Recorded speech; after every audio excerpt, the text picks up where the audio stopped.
While the other students struggled with training, it was a piece of cake for our MC. Even when the older students started hunting the newcomers, our MC was the predator, the hunter. Some ran away in fear, tears in their eyes.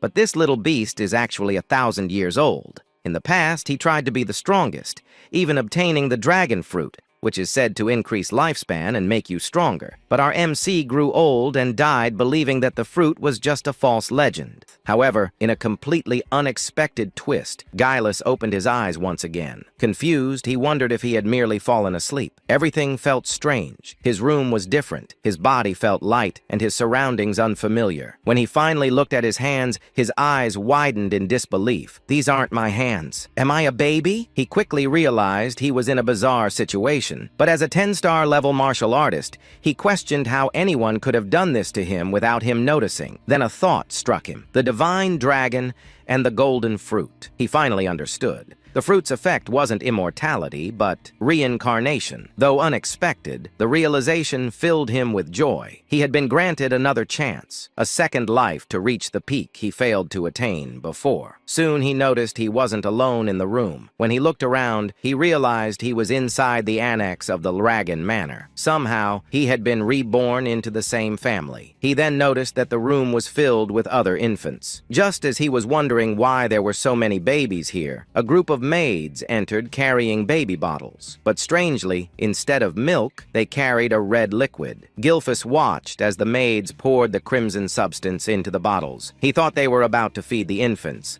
but suddenly, one of the maids carried out a goblin. They forced the bottle into the goblin's mouth. Moments later, the goblin began to tremble violently. A red light burst from its body, and then it exploded into a shower of blood.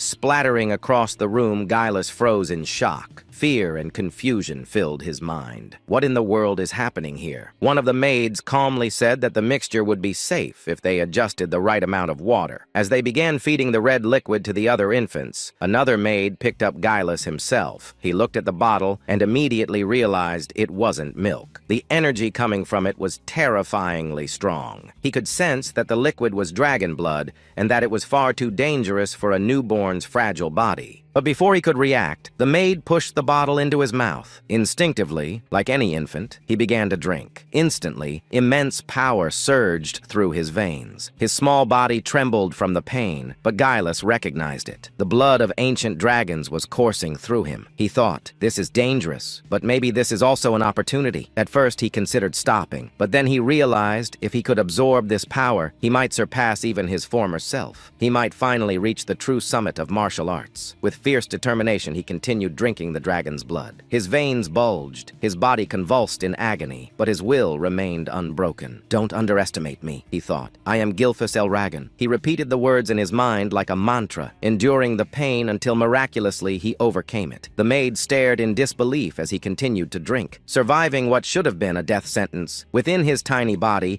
two colossal dragon energies clashed violently, battling for dominance. When one finally overpowered the other, Gilus could hardly believe how easily he had absorbed the power. When the two dragon forces finally merged within him, he realized this was the perfect opportunity. After finishing the last drop, he couldn't believe he had survived the overwhelming pain. His body hadn't exploded. Instead, it had adapted. He noticed a few other infants had also survived, which made him smirk inwardly. So he thought, never underestimate the survival instincts of a newborn. But as expected from a baby's body, exhaustion soon overcame him. His eyelids grew heavy, and despite his triumph, Gilfus Elragan, the strongest human reborn, slowly drifted into sleep. After 7 years, he was now undergoing intense physical training. While doing one-handed push-ups, a massive boulder was balanced on his feet. When he finally reached his 1,000th count, he kicked the boulder upward, and as it came crashing down onto his back, Gilfus couldn't believe the strength his body now possessed. Gilus Elragan, the former family head of the Elragan clan, now lived under a new name, Zeke Elragan. Zeke thought about how he had achieved such physical power at a young age, realizing it was all thanks to the ancient dragon blood flowing in his veins. It was said that every being in this world possessed something called a source of power. But the ancient dragon blood that had been given to them as infants contained a tremendous amount of that power. Those who survived drinking it developed bodies far stronger than ordinary humans. With the divine dragon source of power within him, Zeke knew he had already surpassed the limits he reached at the same age in his past life. And since he was the only infant who had managed to drink an entire bottle of ancient dragon blood, his body underwent a drastic transformation, one even he did not expect. Yet despite his progress, what frustrated him most was that he remained a mere 1 star. He had trained relentlessly, expecting to reach at least 4 stars by now. The star was the measure of one's source power. In this world, the human body was said to resemble a universe. The more stars one had floating within that inner universe, the stronger they became. However, as the number of stars increased, so too did the difficulty of reaching the next level. In his past life as Gilfus Elragon, Zeke had achieved the unimaginable 10 stars. He was the only person in the world to ever reach such a level. Time really flies, Zeke muttered. He was now 7 years old. We learned that he was an illegitimate child of the current Laregan family. His mother had died when he was still an infant, and to this day, he had never even seen his father's face, something he considered deeply irresponsible. What shocked him most was the realization that 1,000 years had already passed since his reincarnation. He thought that reincarnation itself was already unbelievable, but after 1,000 years, the world had changed. It had become a true survival of the fittest era. The greatest proof of this was the practice of feeding infants the blood of ancient dragons, followed by a ritual known as the Dragon Trial. Only those who survived both the drinking of dragon blood and the Dragon Trial were deemed worthy to receive education and training as Laregan warriors. Naturally, Zeke should have been one of them. Yet whenever he asked the servant assigned to take care of him why no instructor had ever been sent to train him, the servant would only say that he wasn't allowed to answer such questions. Even after turning 7, Zeke had never received a single lesson. Isn't that strange? Zeke wondered aloud. Every child who survived the Dragon Trial was supposed to begin combat training. Everyone except him. Day after day, he lived alone with only a servant by his side. When he confronted the servant about it, the man merely asked what was wrong with that arrangement. Zeke sighed and said that for now, conditioning his body was more important than combat training. Anyway, after all, he could teach himself if he wanted to. He had once been a 10-star warrior in his past life.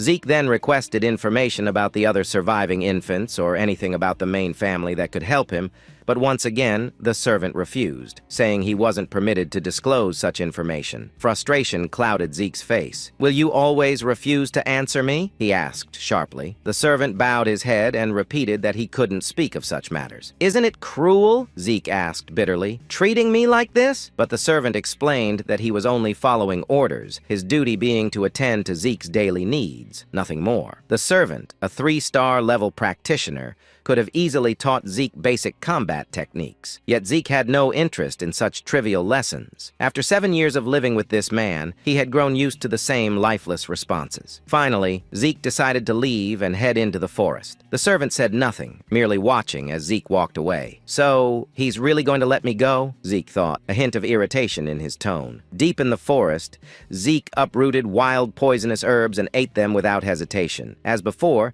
the taste was vile, but this was part of his training method. Then, suddenly, he noticed something. He took a deep breath, forcing himself to stay calm as he repeated to himself, "Be patient, be patient." He could feel someone or something watching him from afar, observing his every move. No matter how hard he tried, he couldn't shake the presence. After a few moments, Zeke sighed. "They followed me all the way here, huh?" When he could no longer stand it, he called out, "You might as well come out if you got something to say." Then he moved into the tall grass, hiding himself. Moments later, while crouched in the grass, Zeke sensed a dark, oppressive aura nearby. When he looked toward the source, he saw a creature known as an anger bobar. What is that aura? He wondered. The black mist surrounding the beast was something he had never seen before, not even 1,000 years ago. As the anger boar grazed on the grass, Zeke suddenly stood and revealed himself, startling the beast. It charged at him immediately, and rather than fear, a smile formed on Zeke's face. He was genuinely thrilled to fight it. The boar lunged forward, but Zeke swiftly dodged, gathering golden energy into his fist. With a powerful strike, he unleashed an explosion that tore through the anger boar's body. He couldn't help but grin at the sight. His attack had been far stronger than he expected. Even as a 1-star, his power surpassed that of most practitioners at the same level. Hoisting the slain creature over his shoulder, Zeke muttered, "It'll be even better once I raise my star level." He was tired. Tired of 7 years of being ignored and isolated by the Dragon family, he wondered if it was time to leave and travel on his own, maybe even venture toward the ocean. Meanwhile, in the distance, a cloaked man watched from the shadows. "What's going on with that boy?" he muttered. "Even without formal training, he's reached 1-star level, and he killed that anger boar with a single strike." What puzzled the man even more was how Zeke managed to sense his presence. "That child isn't ordinary," he said quietly. He recalled that Zeke's mother had died young, and his father, the current family head, had shown no interest in him. Without proper guidance, the boy shouldn't have grown this strong. Still, as the son, illegitimate or not, of the Dragon head, Zeke was bound to remain under the clan's watch. That was why someone like him had been assigned to monitor the boy from the shadows. An illegitimate son, yet the blood of the family head runs through his veins, the man whispered. Could that be why he's so strong? Uncertain, he chuckled softly. That kid will be interesting to watch in the future. Then he disappeared into the darkness. Back at Zeke's home, the boy was packing his belongings, ready to set off on his journey. But suddenly he sensed several powerful presences outside, 3 4-star practitioners and 1 5-star. What are they doing here? He thought, stepping quietly to the door to listen. From their conversation, he heard them talking about how fresh and clean the air was in such a remote place, and how peaceful it was since there were no nearby rifts. Hearing this, Zeke concluded that they weren't assassins. They didn't sound like bad people at all. Deciding to confront them directly, he opened his door and asked, "What business do you have here?" The group froze in surprise. Then Zeke noticed the emblem embroidered on their clothing, the mark of the Dragon clan. "Ellen," he muttered under his breath, wondering what they wanted from him. The men quickly bowed. "It's an honor to finally meet you, young Master Zeke," their leader said. "We've been sent to escort you to the site of your examination. Zeke frowned in confusion. Annoyance flickered across his face. "They expect me to take an exam," he muttered, "even though they haven't taught me a damn thing yet." And after a few days, Zeke could hardly believe that he had returned once again to the main estate of the Dragon family. "He told us that he wasn't brought here to live again within the main estate, but rather for another purpose. Before he could enter, they instructed him to change out of his dirty clothes first." Zeke then began to explain about something known as the Dragon's Nest. After 1,000 years, the Dragon family had established a school that served all branches of their bloodline. Everyone born with any relation or connection to the Dragon family dreamed of entering this so-called Dragon's Nest to receive proper education once they turned 7 years old. And today marked the day of the entrance ceremony for that academy. Zeke was here to take part in the entrance exam. Even though he hadn't learned anything about the modern generation of his family, taking the exam was mandatory. Zeke immediately felt disheartened when he realized that this was the true reason they had brought him here. Why now, he thought, when he had already decided to leave and travel the world. While sitting by the school gate, a boy from Ordiskal village approached him. It was Rangus who asked if he was all right and what seemed to be bothering him. When Zeke asked who he was, the boy formally introduced himself as Rangus and said he had approached because Zeke looked troubled. "Is that so?" Zeke replied casually. After observing the flow of energy in Rangus's body, Zeke quietly thought to himself that the boy seemed shy but had an unusually strong sense of perception. Zeke then apologized for his situation, introducing himself in return and admitting that his mind was in turmoil because he had no idea what they would be required to do in the exam. "Is that all?" said Rangus, feeling slightly nervous at the mention of the test. Still, he explained that the annual entrance exam for the Dragon's Nest didn't really change much. But when Zeke admitted he knew nothing about the exam, Rangus was shocked, taking the test without any knowledge at all. Wasn't that far too reckless and dangerous? Just as Rangus was about to explain the details of the exam,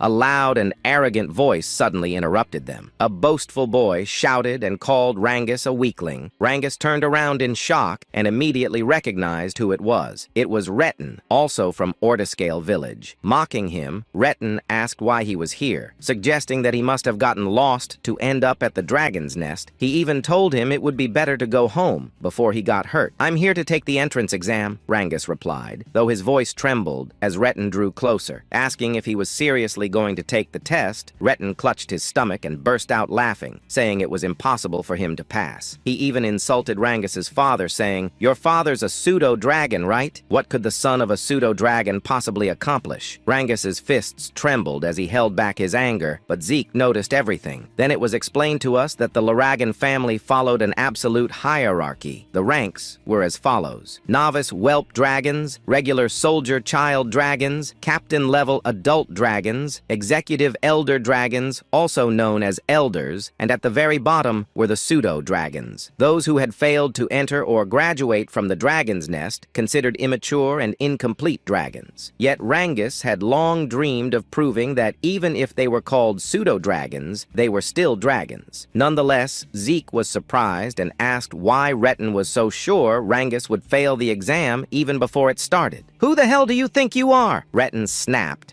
Asking if Zeke had a problem with him, Zeke calmly said he was merely curious why Retin was so confident Rangus couldn't pass. Retin pointed at Rangus and shouted that the reason was obvious. He was just a weakling. Zeke tilted his head and asked if he really said Rangus was weak, because from what he could sense, Rangus seemed even stronger than them. Hearing that, Rangus's eyes widened in disbelief. It was the first time someone had stood up for him. The arrogant boys grew angry and asked if Zeke was seriously claiming they were weaker than a pseudo-dragon, a being they saw as inferior. But before things could escalate, a man arrived and drew everyone's attention. He was the adult dragon examiner, announcing that the dragon's nest entrance exam was about to begin and that all participants should register to receive their numbers. As Retin left, he glared at Zeke and warned that he wouldn't forget his face. Zeke sighed and said there was no need for anger, remarking that the children of this generation seemed to have such short tempers.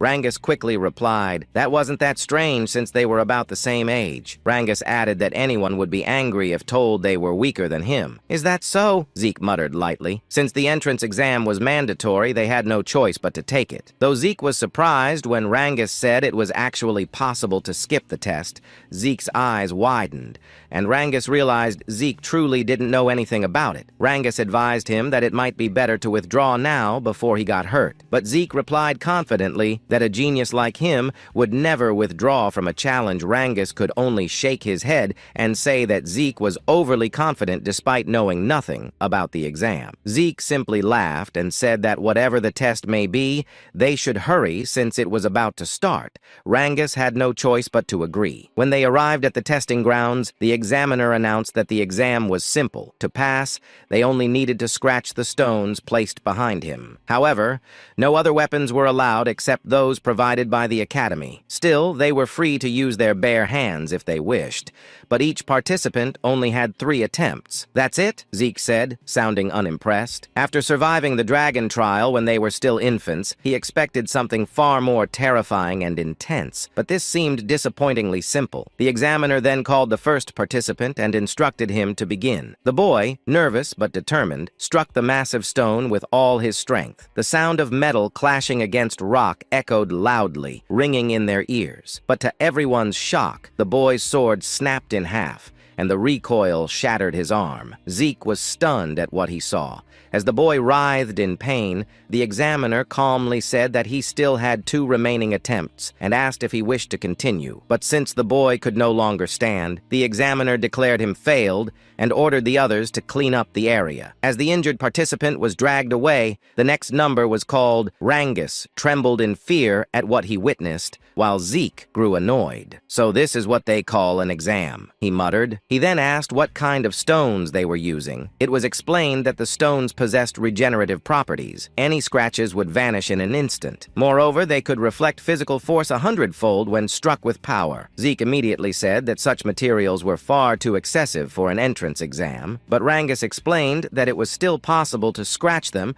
if one could properly circulate their source power throughout their entire body before attacking. "I see," Zeke said. He realized that the circulation of source power was far more important than martial arts skills in this exam. After glancing at the other participants, he thought that only a few would be able to pass, including those arrogant boys. As the exam continued, more and more failed than passed. Many were injured badly due to the stone's ability to reflect ordinary ordinary physical attacks. Then, after a few moments, the examiner called out Zeke's number. "It's my turn," Zeke said with a calm smile. Ranges, still nervous, asked if he really had no intention of withdrawing, but Zeke simply walked forward, telling him not to worry. As he approached the examiner, the man's eyes widened in shock. Zeke's aura began to flare up, faintly revealing the might from his previous life as guileless. The examiner told him to step forward and choose a weapon, but Zeke said it wasn't necessary. His fists alone would be enough. The crowd murmured in disbelief. No matter how skilled he might be in circulating source power, they thought there was no way he could scratch the stone with his bare hands. His fists would surely shatter instead. Some of them said that not only Zeke's fists, but also his arms would be destroyed, which made Rangus extremely nervous for him. Along with his fear came anger toward himself, thinking he should have forcibly stopped Zeke to prevent him from getting hurt. The examiner then gave the signal to begin. As Zeke approached the massive stone, he placed his hand on it, noting that this was the first time he had ever seen such a material. He thought to himself that it must have been formed over 1,000 years ago, and even now, there were still many things about the current generation that he didn't fully understand. But that didn't matter anymore. He immediately gathered his source power into his fist. While Rangus trembled with anxiety about what might happen to Zeke, our protagonist was actually filled with excitement because for the first time, he could use his full strength. He decided to use the mysterious stone to measure his current power. Rangus's eyes widened once more as Zeke unleashed the first form of the Dragon Destruction combat technique, Burst Strike, against the stone. A tremendous surge of energy erupted from the impact. Fragments of the shattered rock flew everywhere, and the violent wind from the blast sent dust and debris swirling through the air. In awe, yet on guard, Rangus quickly shielded himself from the aftermath, while the examiner's eyes widened in disbelief at what he had just witnessed. As the dust began to settle, Zeke stood there with a smile on his face, remarking that the technique he used still seemed too much for his current strength. Despite the severe injuries to his hand, he laughed at himself, realizing he still needed much more intense training. The other participants were speechless at what they had seen. Retin looked both shocked and annoyed that Zeke had destroyed the enchanted stone. A woman watching commented that Zeke was truly interesting. While the others still couldn't get over what had happened, Zeke waited happily for the examiner to announce the results, but the examiner was still in shock. The stone Zeke had destroyed was known to regenerate itself, and the only ones capable of breaking it were supposed to be those who had already reached the 4-star level or higher.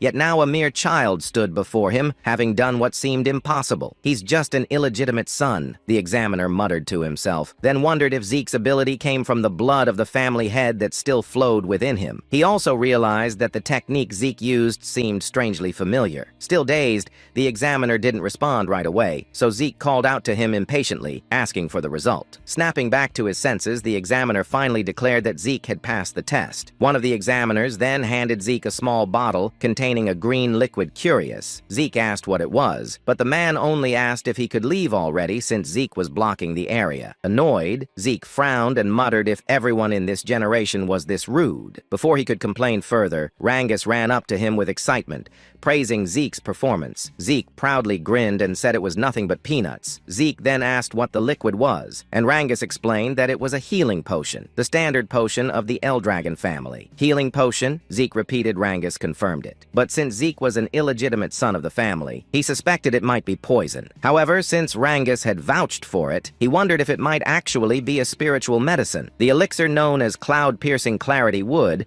was made from extremely rare materials, herbs found only in secret realms, along with the pure source power of divine beasts and the essence of elusive phantom beasts. When used, it could heal not only fresh wounds, but also old scars and injuries. On top of that, it could enhance one's source power. Because the ingredients were so rare and the process so complex, such elixirs were rarely seen. After drinking it, Zeke was amazed by its immediate effect on his body. "Is this really a spirit medicine?" he asked Rangus. Rangus replied that he didn't know what spirit medicine meant, but he was certain that the Laragan family's potions were of far higher quality than any commercial ones outside their domain. Rangus then asked if the potion's effect surprised Zeke that much. "Of course," Zeke said, explaining that it healed both his serious injuries and the strain from his training. Still, he noticed that unlike spirit medicine, it didn't seem to boost his source power. Rangus, on the other hand, said he was even more amazed by Zeke himself. himself, to which Zeke chuckled and told him not to joke. Zeke thought to himself that the potion's existence showed how far knowledge had advanced over the last 1,000 years. Rangus praised Zeke's strength again, and Zeke declared that his dream was to become the strongest of all soon. The examiner announced that Retin had also passed the test, as well as his companions. Zeke expected as much, but then Rangus trembled nervously when his number was called. Despite his fear, he gathered his courage and walked to the front. Watching his stiff movements, Zeke wondered why Rangus was so nervous, then shouted to encourage him, telling him to trust himself. Embarrassed, Rangus asked him to lower his voice. When Rangus chose a sword as his weapon, Zeke watched closely, wondering what he was doing. Once the examiner gave the signal, Rangus attacked the stone, but as he expected, he failed on his first try. Determined, he stood again for another attempt, but his strike bounced off the stone, causing him to lose his balance and fall. His hands trembled from the stone's reflective ability. Retin and his group burst into laughter, saying it was just as they expected. The son of a pseudo-dragon was nothing more than a pseudo-dragon himself. They mocked him, telling him to give up. Retin even sneered at Zeke, asking if this was the same man he claimed could pass. And if Rangus was truly stronger than them, Zeke stayed silent for a moment, then told them to stop spouting nonsense. The examiner informed Rangus that he only had one attempt left and asked if he still wanted to continue. Rangus couldn't answer, overwhelmed by embarrassment and the ridicule of others. He lowered his head, but then Zeke walked up to him and asked what he was doing. He questioned why Rangus was using a sword instead of a spear, why he would choose a weapon that didn't suit him, and why he would take a test without any plan at all. Retin watched mockingly as Zeke told Rangus that in his current condition, he wouldn't even scratch the stone no matter how many times he tried. Retin and his group laughed again, calling Zeke an idiot, reminding him that Rangus knew nothing about using a spear. His weak father only ever taught him swordsmanship, they said, and switching weapons now wouldn't change the outcome. But Zeke ignored their jeers and called out to the examiner, asking if it was against the rules to change weapons. The examiner said it wasn't. Then Rangus is lucky, Zeke said with a grin. He turned to Rangus and asked if he trusted him. Memories of all the humiliation he and his father had suffered flashed through Rangus's mind. Gritting his teeth, he stood tall and said he would trust Zeke. He would fight with a spear just as Zeke told him to. Rangus told us that his father never managed to enter the dragon's nest. Because of that, people called him a pseudo-dragon and laughed at him. But despite all the humiliation, his father endured everything just to raise Rangus properly. That's why Rangus swore to prove to everyone that he, Rangus, the son raised with care by his father, is also a true dragon. He stood up once more, gripping the spear tightly in his hands, and declared that today he would prove that neither he nor his father were fake dragons. He also realized that if he tried again with a sword, the result would only be the same as before. So this time he decided to trust Zeke completely. The only problem was that he didn't know how to use a spear. Zeke called out to him, and as he pointed toward the enchanted stone, he told Rangus that there was nothing else he needed to do. Just thrust the spear straight into the stone without thinking about anything else. Just pierce it straight through, Zeke said firmly. Rangus tightened his grip on the spear. He knew that under normal circumstances, stabbing the stone directly wouldn't cause even the slightest damage, especially since it had a strong regeneration element. But Zeke was the first person to ever stand up for him, even though they had just met that very day. It was something new and unfamiliar to him, but because of that, he chose to place his full trust in Zeke and believe in his own strength. This time, he gathered his source power into the spear and immediately noticed something strange. For years, he had wielded a sword, yet he had never managed to wrap it in this much source energy, something he was now effortlessly doing with the spear. With a determined shout, Rangus unleashed his full power and struck the stone with everything he had. Retin nearly died laughing, saying exactly what he had predicted, that changing weapons wouldn't help him pass the test. But Rangus didn't stop. He felt something different, something powerful. The spear in his hands felt like an extension of his own body. Then, as he drove the weapon forward with all his strength, the spear pierced through the enchanted stone completely. The shock on Retin's face and those of his companions was priceless. Even the examiners couldn't hide their astonishment, delighted by what they had just witnessed. Rangus hadn't just scratched the stone. He had pierced straight through it. Zeke immediately praised him. While Rangus himself could hardly believe what he'd done, even after the examiner officially declared that he had passed, Rangus still asked in in disbelief if he had really succeeded, Zeke smiled, wrapped an arm around his shoulder, and confirmed it. Overwhelmed with joy, Rangus nearly cried as he hugged Zeke tightly, shouting over and over that he had done it, that he had passed the test. Rhett's group, however, refused to believe it. They called it luck, but Rheton himself stayed silent, shaking with rage. He couldn't accept that, just as Zeke had said, Rangus was actually stronger than them, and that his result was far better. The examiner then announced that the test had officially ended. Afterward, he declared that the entrance ceremony would begin shortly. Zeke immediately asked if the test was truly over. Rangus replied that it seemed so,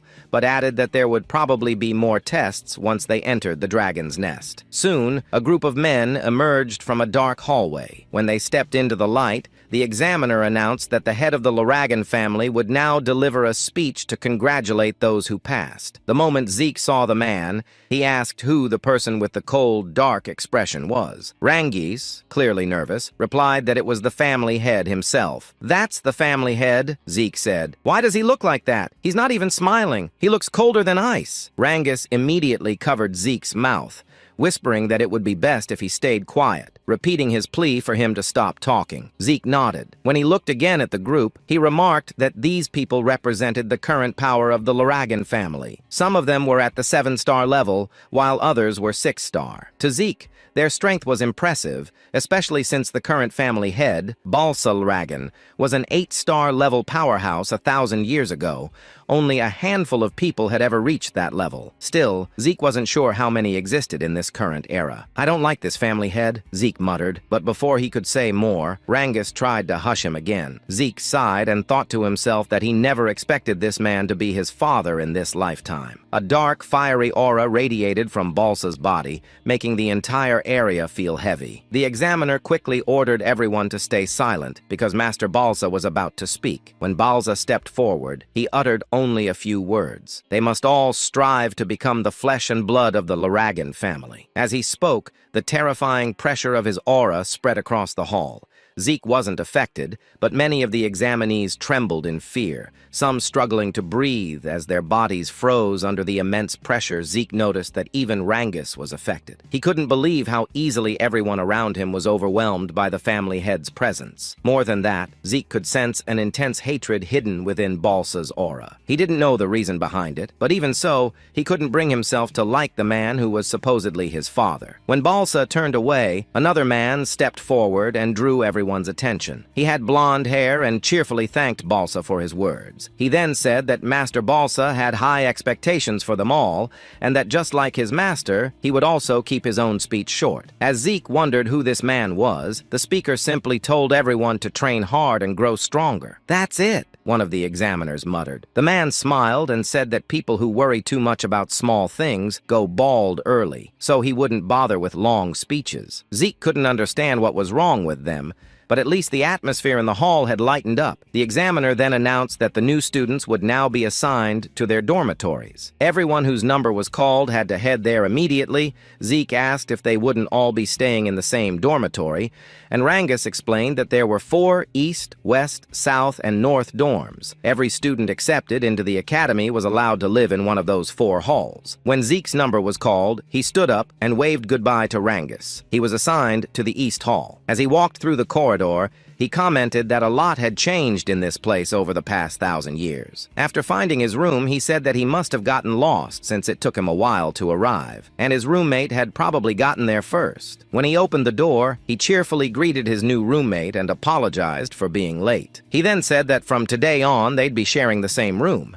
But to his surprise, his new roommate turned out to be none other than Rangus himself. Zeke couldn't help but laugh, saying it seemed like fate kept linking them together. He asked if there was anything else scheduled for the day, and Rangus confirmed that their training would start tomorrow. "Is that so?" Zeke said casually, prompting Rangus to ask if he hadn't listened to the examiner's earlier explanation. Zeke admitted that he hadn't on purpose. Rangus sighed and said they should get some rest early since training would begin the next day. As Zeke gazed out the window, he thought about his plan to escape from the Laragan family and travel the world. But after what he'd learned about the enchanted stone with regenerative properties and the healing potion, he realized he had discovered many interesting things during the exam. If he truly wanted to understand all the changes that had taken place over the past 1,000 years, he thought, then maybe staying with the Elragon family for a while wouldn't be such a bad idea after all. A month passed at the academy, and their training continued to grow harsher, holding heavy dumbbells in both hands. The instructor explained that the dragon's breath he was teaching them was one of the most important techniques ever created by the 15th Laragan family head. After reminding them that they had to master the technique under any condition,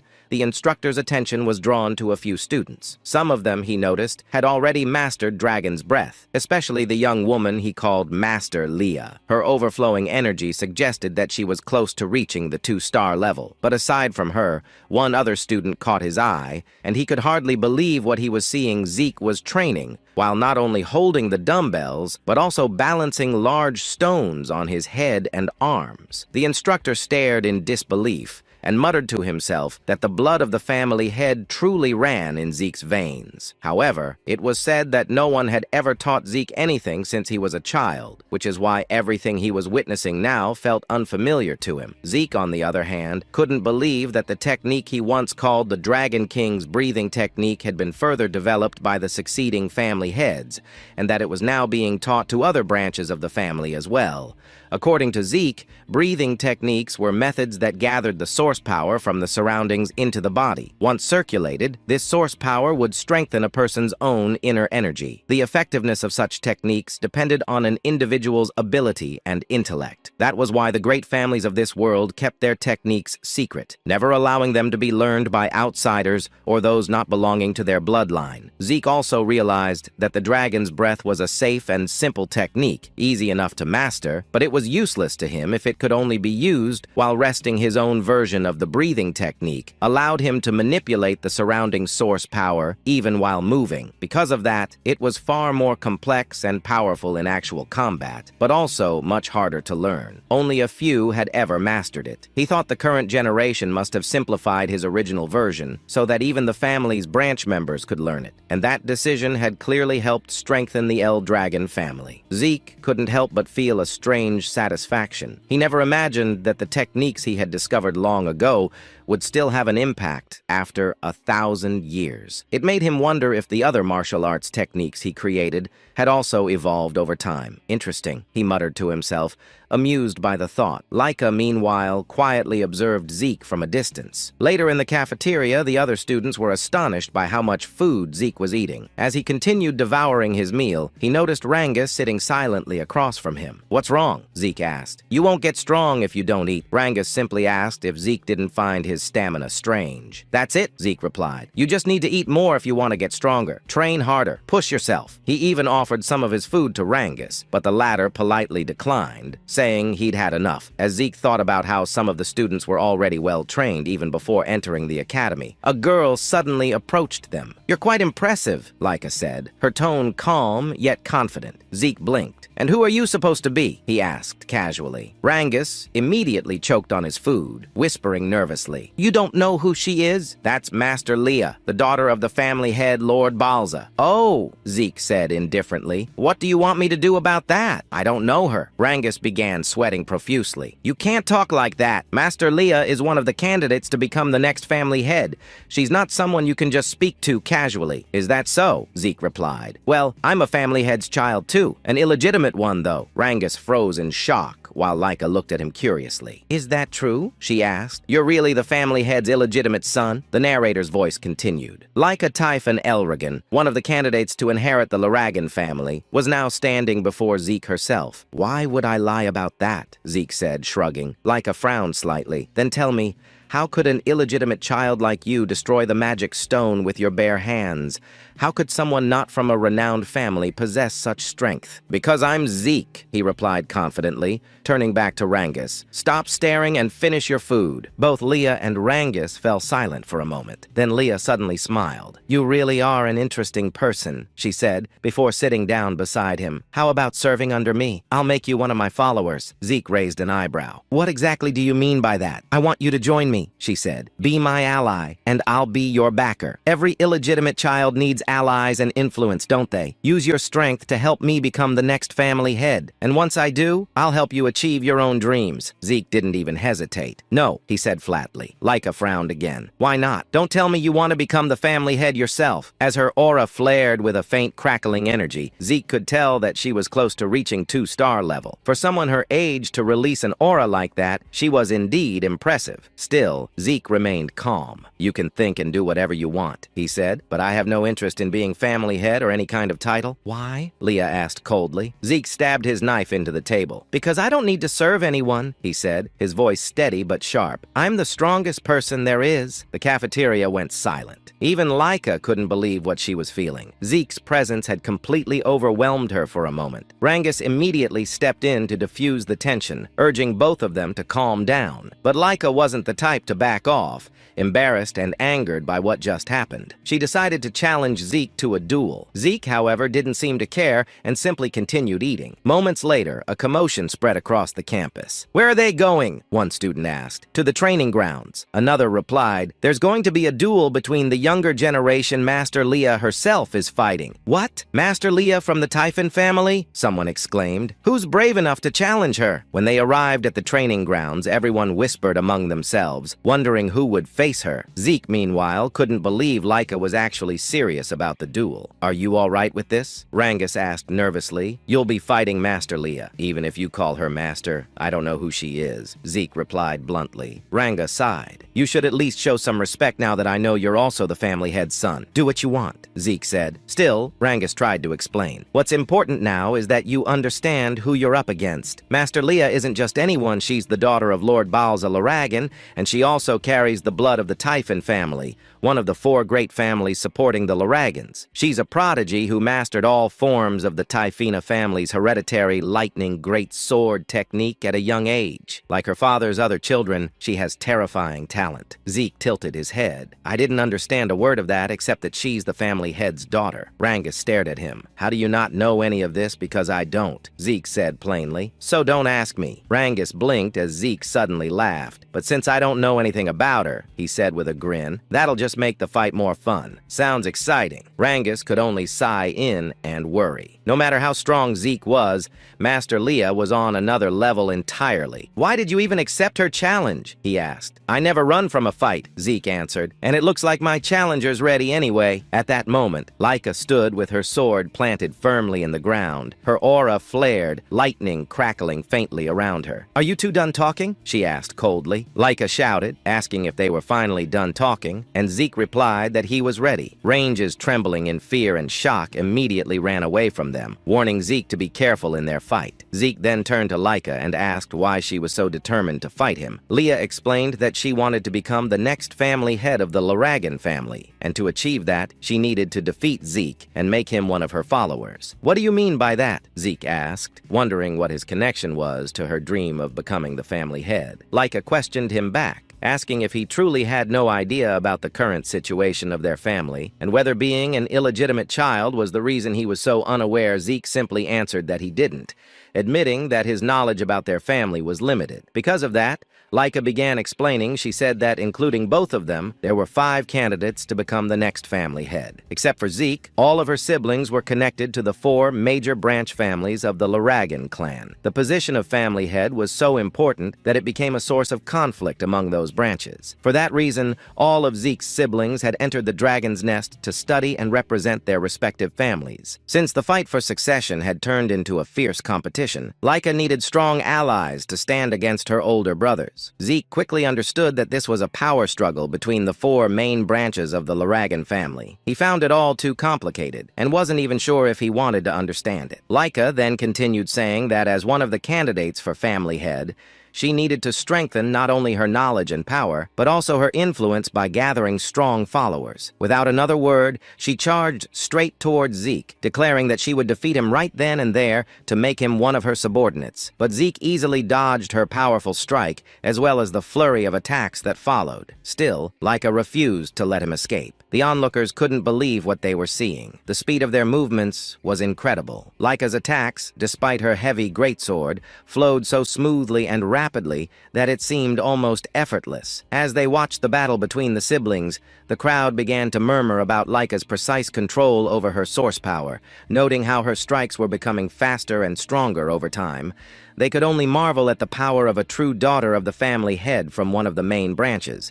Some even said the fight's result was already obvious. What they didn't know, however, was that Laika herself was growing increasingly frustrated. She couldn't understand how Zeke kept dodging every single one of her attacks, or why it felt like he was simply toying with her ranges. Who was watching from a distance couldn't help but be amazed, his earlier worries fading away as he saw Zeke's calm movements. Zeke then remarked that the martial arts Leah was using were unlike anything he had seen before. He admitted that her movements were far faster than those of any ordinary one-star level fighter. But Leah, irritated, shouted for him to stop talking and focus on their fight. Zeke clenched his fist and said he was already focused, and that was exactly why he could unleash such a powerful strike so easily. His punch landed squarely, and Laika immediately gagged from the force. She fell to her knees, gripping her sword and stomach in pain. The spectators gasped and began whispering among themselves, wondering how Zeke managed to avoid all of Laika's attacks, and who this mysterious boy truly was. As Laika struggled to stand,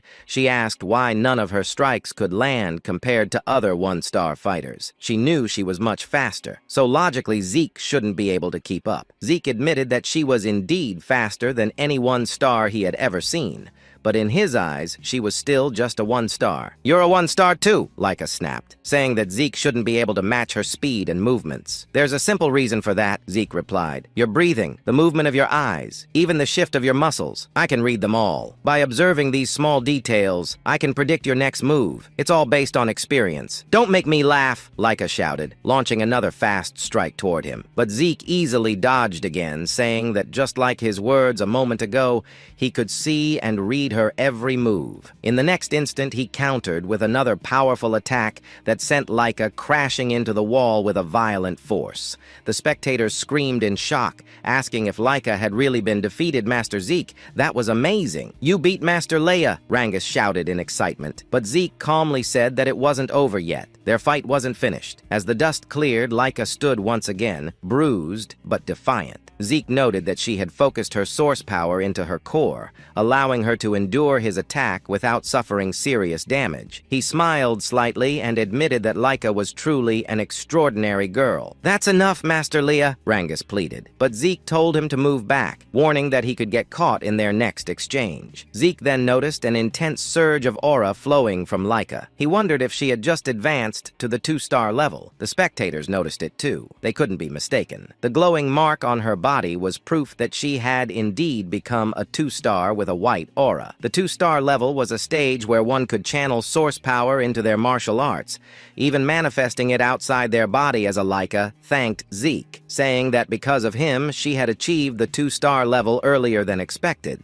But because of that, she declared, "You no longer have any chance of winning." With her aura blazing, she charged towards Zeke, her great sword surrounded by radiant power. Zeke only laughed. He looked genuinely thrilled. He said with excitement, dodging another rapid strike, "You've really improved. Your speed is incredible now." But his expression suddenly changed when he felt a sting on his cheek, a shallow cut. Zeke said to himself, "I know I dodged that attack." Laika smirked and asked if he could finally see the difference in their strength. She said proudly, "This is my true ability. Now that I've become a full 2-star and gained my aura, I'll show you the real power of the true Thunder Great Sword technique," Zeke said, smiling in excitement. "Oh, then I get to witness a martial art I've never seen before." To him, this was turning out to be the most thrilling and enjoyable moment of their fight. Laika suddenly unleashed the Lightning Greatsword technique. Lightning flash, her sword crackling with blinding golden energy as she charged forward. Zeke was instantly enveloped in a storm of lightning,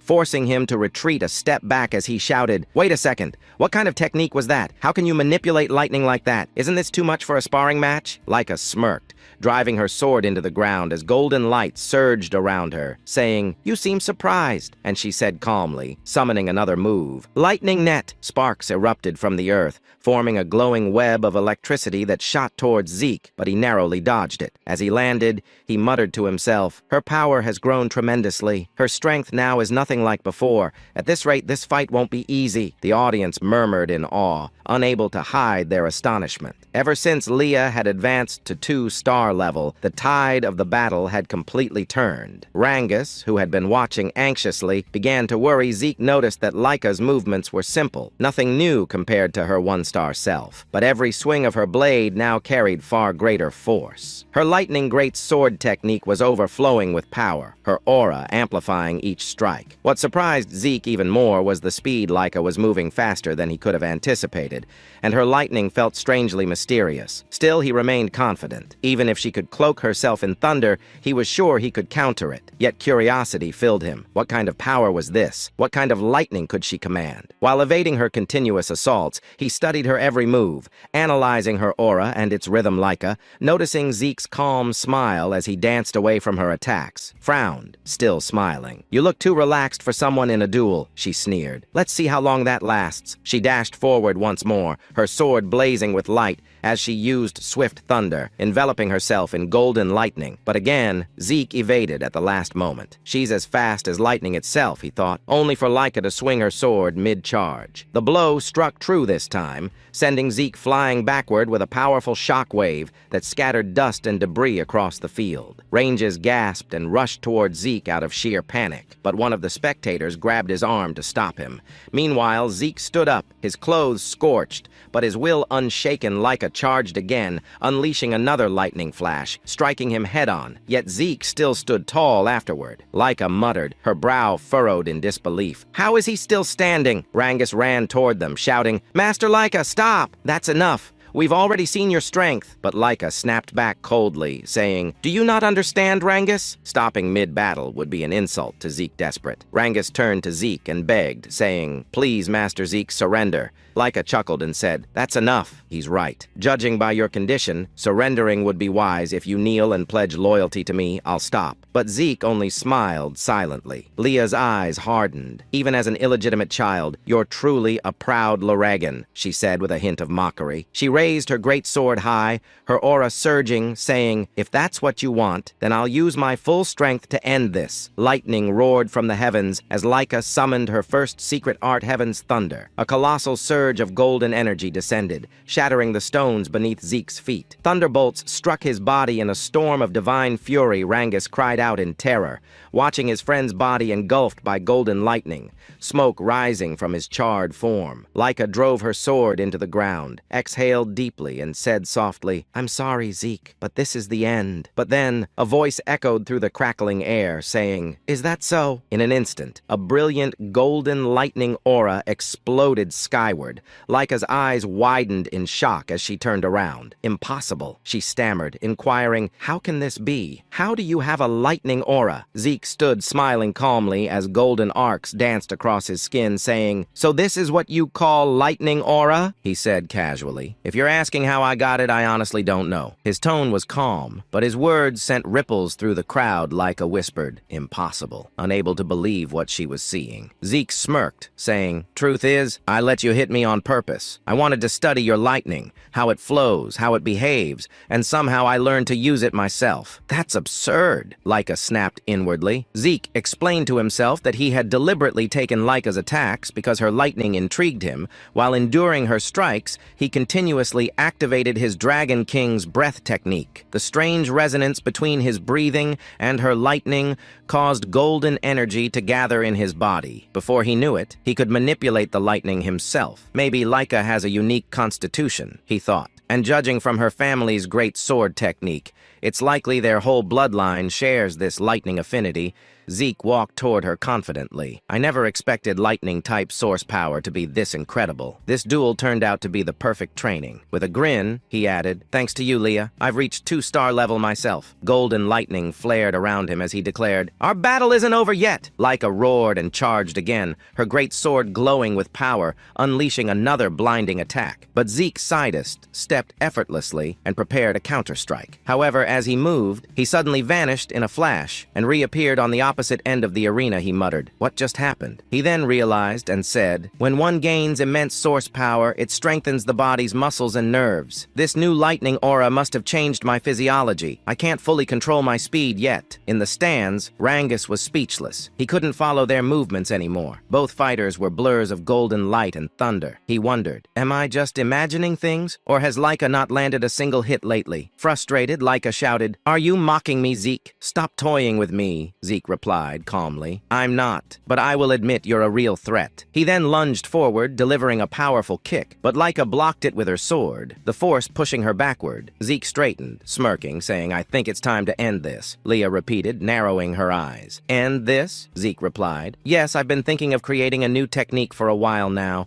and this seems like the perfect time, she said in disbelief. Creating a new technique? Zeke nodded. Exactly. He paused for a moment, then murmured, Should I call it a first form, or maybe a special form? Leah blinked, confused. She wondered, her thoughts spinning. Did he even receive proper combat training? From which family could he have learned that? Before she could react, Zeke appeared beside her in a flash, lightning surging in his hand. He shouted, Dragon Destruction Combat Arts, Special Form, Lightning Peak. The attack struck her directly, wrapping her in a fierce storm of golden thunder. Her body trembled violently, her sword slipping from her grasp as she fell to her knees before him, electricity still crackling around her. The arena fell silent. Rangus and the others stared in disbelief. Zeke had won. Leah, lying on the ground, exhaled shakily. After a few moments, she forced herself to sit up, trembling. She thought bitterly, I can't believe I lost. I was supposed to become the next family head.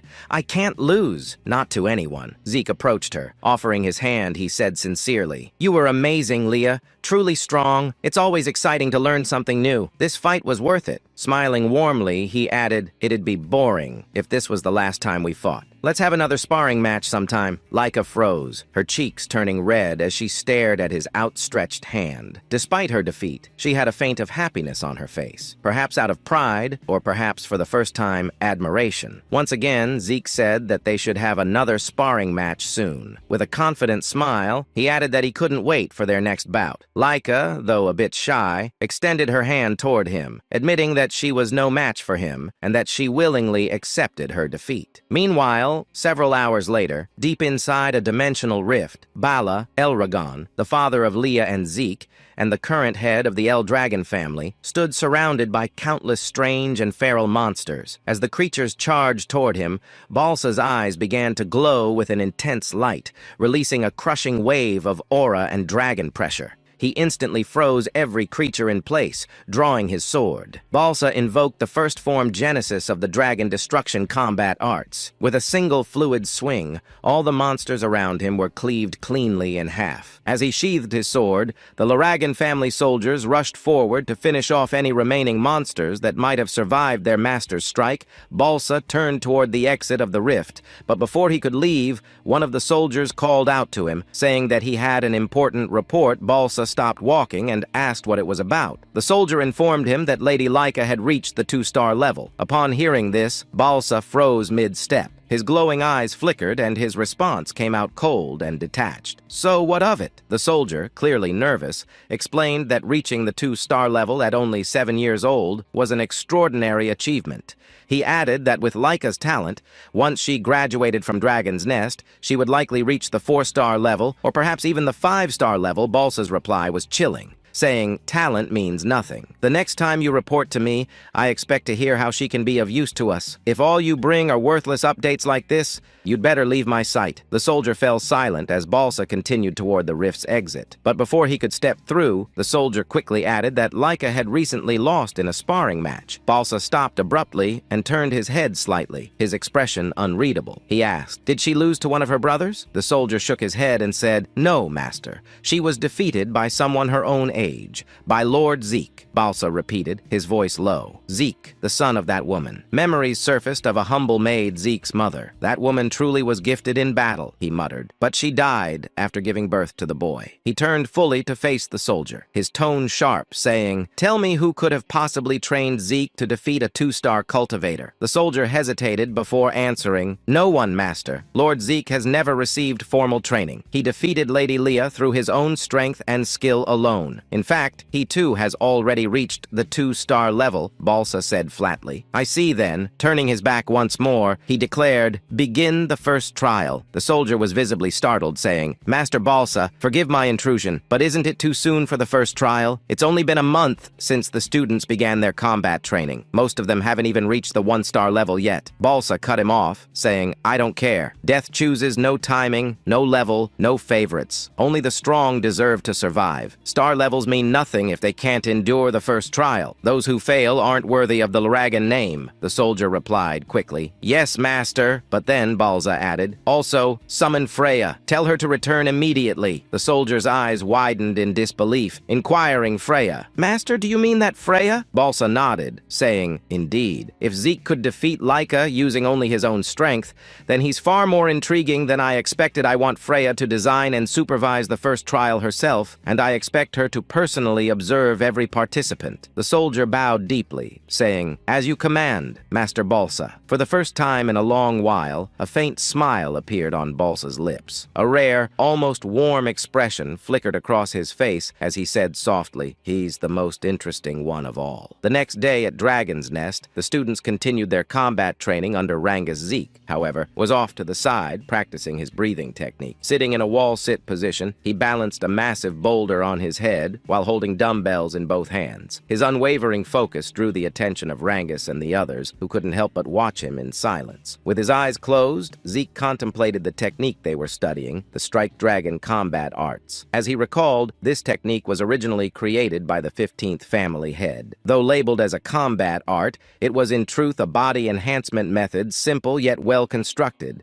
allowing even young cultivators to grasp it. Ranges called out, Zeke, aren't you going to train? Zeke opened one eye, inquiring. What do you mean? Rangus clarified. I mean combat training. We're practicing the Strike Dragon combat arts, Zeke replied casually. I already learned that. Rangus was stunned, inquiring, what? But it was only taught to us this morning. How could you have mastered it already? Zeke said with a smirk. Because I'm me. But what's more important right now is that your source power is flowing incorrectly, Rangus asked, confused. My what? Zeke set down the heavy boulder from his head and told Rangus to turn around. Placing his hand on Rangus' back, Zeke channeled his aura through Rangus's body, correcting the flow of energy. He said, there, that's how your aura should circulate. Rangus turned to face him, grateful, saying, you've really mastered the Strike Dragon combat arts, haven't you? Zeke frowned playfully, saying, that's incredible. Are you doubting me? What kind of friend are you? Rangus quickly said, no, not at all. It's just aside from my father, no one's ever taught me like that before. That's why I want to learn everything I can. You, Lord Zeke,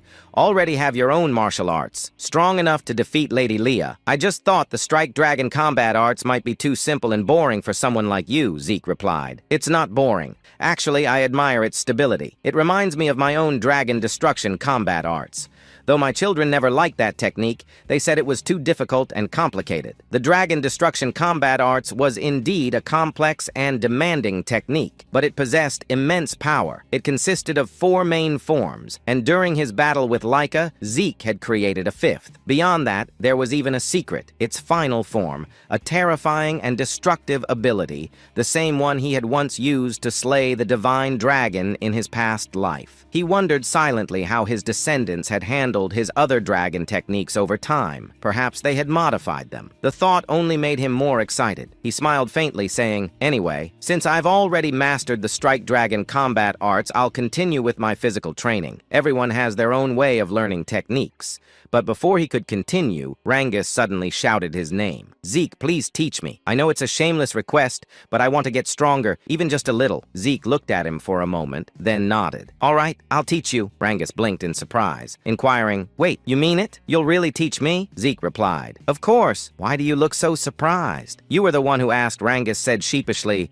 I just didn't think you'd agree so easily, Zeke said. I'm not lying, and I know you're worth teaching. Just then, Leah approached them. Though hesitant, she spoke up. Zeke, I'd like you to teach me, too. Rangus turned to her, startled, inquiring. You too, Lady Leah? She asked calmly. Is there a problem? And she added, honestly, I used to think that no one my age could defeat me. As a candidate to become the next head of the Elragon family, I was confident in my power. But yesterday's match, it shattered my pride. I still don't know how you managed to use lightning aura, or how you wield it even better than Zeke's side. I do, and he muttered half-jokingly. So now this is my fault, determined, Laika continued, saying, I want to become stronger, strong enough to defeat our older brothers and you as well, Zeke. Please teach me. Zeke fell silent for a moment. Deep in thought, since Zeke didn't answer right away, Leah asked if he was really fine with it. Even though he was also a candidate to become the next head of the Laragan family, Rangus agreed with her, realizing that even though Zeke was an illegitimate child, Balsa Elragan was still his father, which technically made Zeke one of the successors. Whether he liked it or not, Zeke calmly replied that he didn't mind. But the real question was whether Laika's body was in good condition to train, saying that from what he saw in their match, her injuries would normally take at least a month to heal. Laika shook her head and said she had already used a healing potion, so there was no need for him to worry. Zeke and Rangus exchanged a look. Whispering to each other, Zeke asked if that medicine truly had such absurd effectiveness. But Rangus replied that if Zeke was referring to the basic potion given during the entrance exam, it definitely wasn't strong enough to heal Laika's wounds so quickly. Because she was the daughter of the family head, she must have used a much stronger kind of potion. Zeke sighed in amazement, muttering that this era truly was something else. Laika nodded, admitting that without the potion she would have been bedridden for at least a month. But now what mattered most was her request whether Zeke would agree to train her as well. She knew that he too needed to train, but she wanted to grow stronger under his guidance. Zeke agreed without hesitation, saying that he never turned down young people with ambition. Both Leah and Rangus were surprised by his answer. Leah pointed out that he was also young like them. While Rangus added that they were about the same age, Zeke chuckled and agreed. Then, with a teasing tone, Zeke asked if she was truly sure about having him as her instructor. After all, he was the one who defeated her. Laika replied firmly that she didn't care about that. She didn't have the luxury to be picky if she wanted to become the next head of the Laragan family. She had to become stronger, no matter what it took. Zeke remembered how during their first encounter, she had mentioned her dream of becoming family head. He asked why she seemed so obsessed with that goal. Without hesitation, Laika answered that if she failed to become family head, she would only be used for a political marriage. She spoke bitterly, saying that in the best-case scenario, she'd probably be forced to marry one of her cousins, but the worst case would be marrying a man she didn't even know. Zeke's expression darkened, anger flickering in his eyes as he asked what she meant by that. Laika said it was natural, considering how valuable the Laragan bloodline was, especially within the 4 branches of the family. Their source power was special. It could be used in countless ways. That's why the family was obsessed with keeping their bloodline pure. Rangus shuddered, sensing the terrifying aura that suddenly emanated from Zeke. His voice turned cold and sharp as he said that the Laragan family had truly begun doing disgusting things like this. He clenched his fists, saying he would destroy such filthy and meaningless traditions. But before the atmosphere could grow heavier, several instructors arrived, immediately drawing everyone's attention. Laika blinked in surprise, wondering why they had come, while Zeke muttered that the timing couldn't be worse. He worried that they might have overheard what he just said. Then, from behind them, a woman with fiery red hair appeared. One instructor stepped forward and announced that starting today, they would have a new instructor. Despite how busy this person was, she had taken the time to teach them personally, so they should be grateful. As the red-haired woman approached, she reached out her hand toward Laika and asked if she was Lady Leah. Feeling a wave of danger, Leah instinctively leaped backward. Zeke stepped forward protectively while Rangus grabbed onto his arm in fear. The red-haired woman smiled faintly, praising Laika's sharp reaction and saying her aura quality wasn't bad at all. Zeke frowned slightly. He hadn't even sensed her presence until now. Rangus nervously asked who she was. The instructor then introduced her as Lady Freya Fewick of the Black Dragon Corps. Freya gave a polite smile and greeted everyone, saying she was pleased to meet them all. She then looked straight at Zeke and asked if he was Lord Zeke. When he confirmed it, she asked if he wasn't surprised by her sudden appearance. Zeke replied calmly that nothing she did was surprising. Freya froze for a moment as Zeke's eyes began to glow faintly, and he commented that her stealth technique was rather interesting. Freya quickly realized why even the family head, Balragan, was interested in this boy. Meanwhile, Zeke analyzed her movements. He noticed her source power was concentrated pulsated in her lower body, following a flow pattern he had never seen before. That must be why her footsteps made no sound at all. A spark of excitement lit up his eyes as he wondered what kind of martial art she used. Freya then took command of the class. She confirmed that she would be their new instructor. The students began whispering among themselves in disbelief. Lady Freya, the Tempest Wind, was known as one of the strongest warriors in the family. The other instructor confirmed that Freya was a 6-star practitioner under the Black Dragon Corps, the elite unit serving directly under the family head himself. The students were in awe, unable to understand why someone of her rank would come teach at their academy. Freya smiled faintly and said she would indeed train them, but under one condition. They had to pass a simple test. The students gasped at her words. She told them not to worry. The test was simple. They just needed to bring crystal like the one she's holding and survive for 1 full month inside the Poison Dragon Mountain. Rangus went pale at the name, while Zeke felt a sense of nostalgia. The Poison Dragon Mountain, he explained, was home to countless poisonous creatures. Even brushing against a single leaf could kill an ordinary human instantly. It was a region of pure danger. Zeke recalled how in his previous life, he had often used that place as his personal training ground. Still, he thought this test might be too cruel for young students. Freya explained the rules. Each student would receive 1 crystal orb. If their orb broke or was lost, they would immediately be disqualified. When someone nervously asked what happened to those disqualified, Freya replied bluntly, they would be expelled from the dragon's nest. She added that they didn't need to worry about the poison itself. If they properly used the dragon's breath-breathing technique, they would be fine. As long as they held on to their orbs and controlled their breathing, they could survive. Leah pointed out that aside from poisonous plants, there were monsters there too. Freya's eyes turned sharp as she said they would need to defeat those monsters themselves, since that was the only way they could secure food. Without hunting, they wouldn't last even a few days. The students were horrified. Retin muttered that it was impossible. Many doubted whether their basic combat technique, the strike dragon, could even hurt the creatures living there. Freya smirked and told them not to panic. They had 5 days to prepare. During that time, they could each choose a basic weapon art from the Laragan family archives to learn. If they mastered it, their survival chances would improve. But if they failed to learn it within 5 days, she would not take responsibility for whatever happened in the mountain. One student asked timidly if Freya would help them in case things got too dangerous. Freya chuckled darkly, saying, "You're in the dragon's nest, the land of the Laragan family. Here, the weak do not last. Only the strong survive. If you can't defeat a few monsters on your own, then you might as well sleep peacefully beside them in the bed of poison." The students trembled in terror, sweat dripping down their faces. Rangus was on the verge of tears, while Laika stayed silent in deep thought. Zeke frowned to himself, wondering if this was still the same Laragan family he once knew. It felt so different. From when he had been the family head, Freya then said that was all for now. She began distributing martial arts books for every weapon type and told them to step forward to pick whichever technique they wanted to learn. As students crowded around, Rangus hesitated, unsure what to choose. Zeke advised him to take a spear technique, reminding him that he used a spear during the entrance exam. Rangus quickly agreed and thanked him. Laika said she would pick a great sword technique since she already knew the lightning great sword's basic forms. But Zeke stopped her, suggesting she try axe arts instead. Laika asked why, and Zeke explained that it would help cover her current weaknesses. Since it was Zeke who suggested it, she didn't argue and just nodded, quietly, trusting his words. Freya then asked if everyone had chosen their books. When they confirmed, she told them to make good use of the remaining 5 days. Their survival depended entirely on mastering those techniques.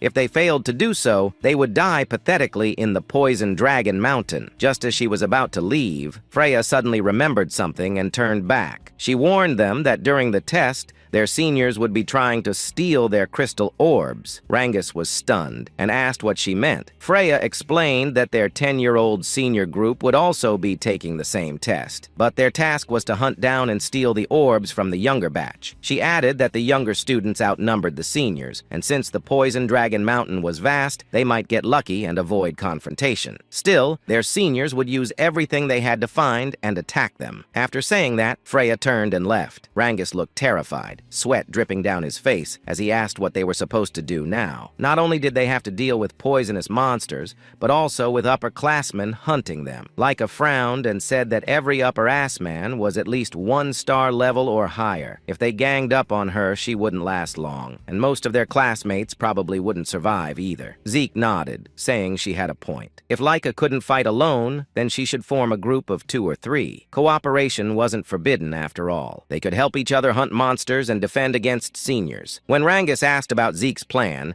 Zeke simply said that he intended to go solo and enjoy the exam. Laika sighed and admitted that somehow that sounded just like him. Before they began training, Zeke suggested they eat first. As they walked away, Laika glanced at Rangus and asked if he didn't think Zeke was a little strange. Sometimes Rangus shrugged and replied, "Yeah, sometimes." 5 days later, the students gathered before the Poison Dragon Mountain. Their emotions mixed between fear and determination. Freya stood before them, a confident smile on her face, and declared that the weather was perfect for the test to begin. Nervously, Ranga said that the exam was finally about to begin. Even though this was Zeke's plan, he couldn't help but wonder if it was really okay for someone like him to be part of Lady Laika's team. After all, there were many noble-born students she could have chosen instead of him. Another student said, "A mere commoner who hadn't even reached 1 star yet. We're the same, Rangus." When Rangus turned around, he recognized them as Raymond and Celine, who came from the East Hall of Dragon's Nest, admitted she was also a commoner and couldn't believe she'd been chosen to join Lady Leah in the upcoming trial at Poison Dragon Mountain. Raymond, also from the East Hall, smiled as he looked at Lady Leah, but Leah quickly said that it didn't matter whether her teammates were nobles or commoners. She had chosen them because she recognized their potential and abilities. Hearing this, Rangus fell silent for a moment, then gripped his spear tightly and declared that he understood and that he would do his best not to become a burden to their group. Raymond followed, saying he would give his all to meet Laika's expectations. Laika smiled brightly and said, "I'm counting on you all." Then she turned to Zeke and asked if he was truly planning to take the trial alone. Zeke nodded confidently, saying he couldn't wait for it to begin. Celine, still nervous, admitted she admired both Zeke and Leah. While she was trembling in anxiety, Zeke was brave enough to face Poison Dragon Mountain on his own. Raymond remarked that it was natural for them to be confident since the blood of family heads flowed through their veins. But Laika quickly interjected, telling him not to compare her to Zeke because even she felt nervous. Zeke asked, "You're nervous? Is there even a reason to be nervous? Aside from you, everyone here seems like a group of promising students." However, they all replied that there were plenty of reasons to be nervous about the upcoming trial. Laika then asked Zeke if he truly thought the students she picked were skilled. Zeke immediately confirmed it and thought to himself that Laika had successfully gathered some of the most promising students in the academy. He realized that her eye for talent was indeed remarkable. He praised their group's offense and defense, saying the trial would surely be easy for them. Rangus replied with a drop of sweat running down his cheek, saying, "You're right. You've always been too confident, Zeke." Freya then asked if all the participants have arrived and soon noticed that many of the students had already formed groups. Since some weren't yet masters of their weapon arts, forming teams wasn't a bad idea. Freya then stepped forward and announced that the trial would begin shortly. She explained once again that their task was to survive for 1 full month in Poison Dragon Mountain and protect their crystal orbs. They would only pass if their orbs remained intact. Every orb was identical, meaning that if one lost theirs, it could be stolen by others. Many students grew anxious upon hearing this, while Zeke realized that this meant stealing orbs from other participants was fair game. Freya continued, saying that after the new students entered the mountain and settled, upperclassmen would also enter to steal their crystal orbs. The upperclassmen mocked them, saying that since most of the new students hadn't even reached 1 star, taking their orbs would be easy. Hearing this filled Zeke's classmates with mixed emotions, fear, excitement, and unease. Freya concluded the explanation, and as soon as she announced that the trial had officially begun, the students dashed toward Poison Dragon Mountain. Watching them go, Zeke heard Laika tell him to make sure he survived. He smiled and said he would, but that they should survive as well. Laika then called out to her team, and as Zeke told them to be careful, Freya noticed him. She said, "It's your turn to enter, Zeke." Zeke replied, apologizing for getting a bit carried away. Freya asked, "Carried away? Aren't you nervous at all?" Zeke replied with a calm smile, "No," before walking toward the mountain. Freya watched him go, thinking to herself that he was indeed a peculiar boy that night. At the camp outside Poison Dragon Dragon Mountain,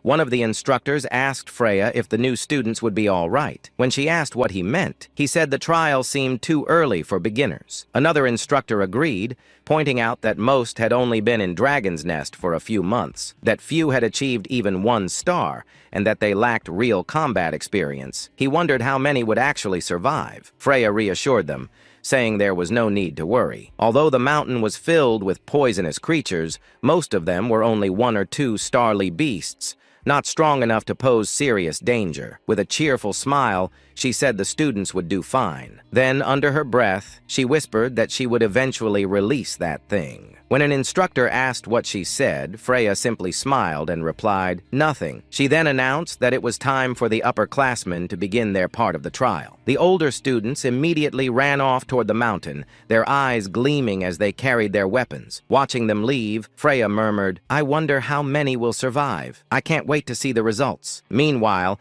inside the Poison Dragon Mountain, as the upper-ass men began their hunt, one of them spotted their first target. It was none other than Zeke, still standing motionless at the foot of the mountain. One said, mockingly, "The newbies entered the mountain long ago. Is this guy stupid or what?" Another raised his crossbow and prepared to shoot, but before the arrow could reach him, Zeke effortlessly caught it mid-air. As the upper-assman stared in disbelief, Zeke snapped the arrow in half and said, "I've been waiting for you." One of them asked what he meant, but another shouted that it didn't matter. Didn't they see how he caught that arrow? Without wasting a second, Zeke dashed forward. His eyes sharp with excitement, he said with a smirk, "Now then, let's play together." In the deeper part of Poison Dragon Mountain, Celine and her group were under attack by the mountain's monsters.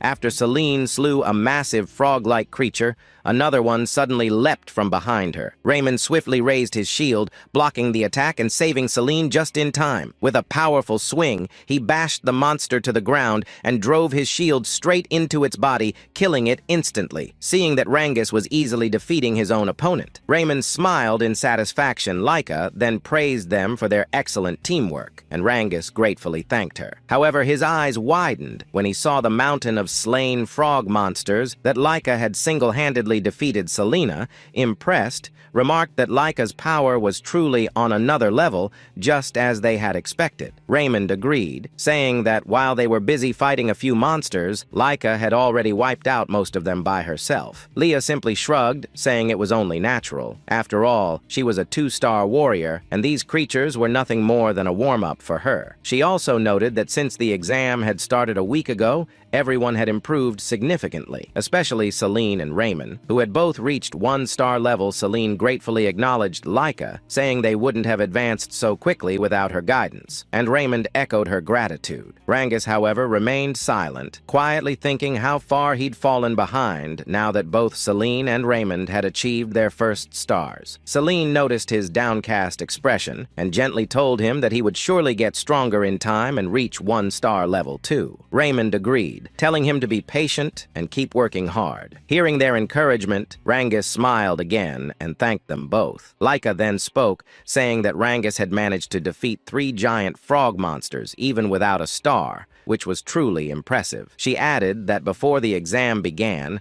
Rangus had trained personally with Zeke and had already perfected his spear handling, so it was only a matter of time before he became a 1-star. Moved by her faith in him, Rangus nearly teared up. As Laika looked toward the sky, she noted that night was fast approaching and told everyone they needed to head back to base. Celine agreed, warning that Poison Dragon Mountain was far too dangerous after dark. While they were on their way back, Laika suddenly stopped. Rangus immediately asked what was wrong, but Laika didn't answer. Her expression darkened as she stared ahead and demanded to know what a certain student was doing near their base. A moment later, a figure emerged from the tall grass. Rangus and the others were startled, and Celine and Raymond instinctively drew their weapons. The student stepped out with a smirk, holding his weapon loosely as he said he hadn't expected Laika to notice him so soon. Laika immediately recognized him as one of the upper-assmen and asked if he had come to steal their crystal. When he confirmed it, she realized that at last an upperclassman had decided to attack their group,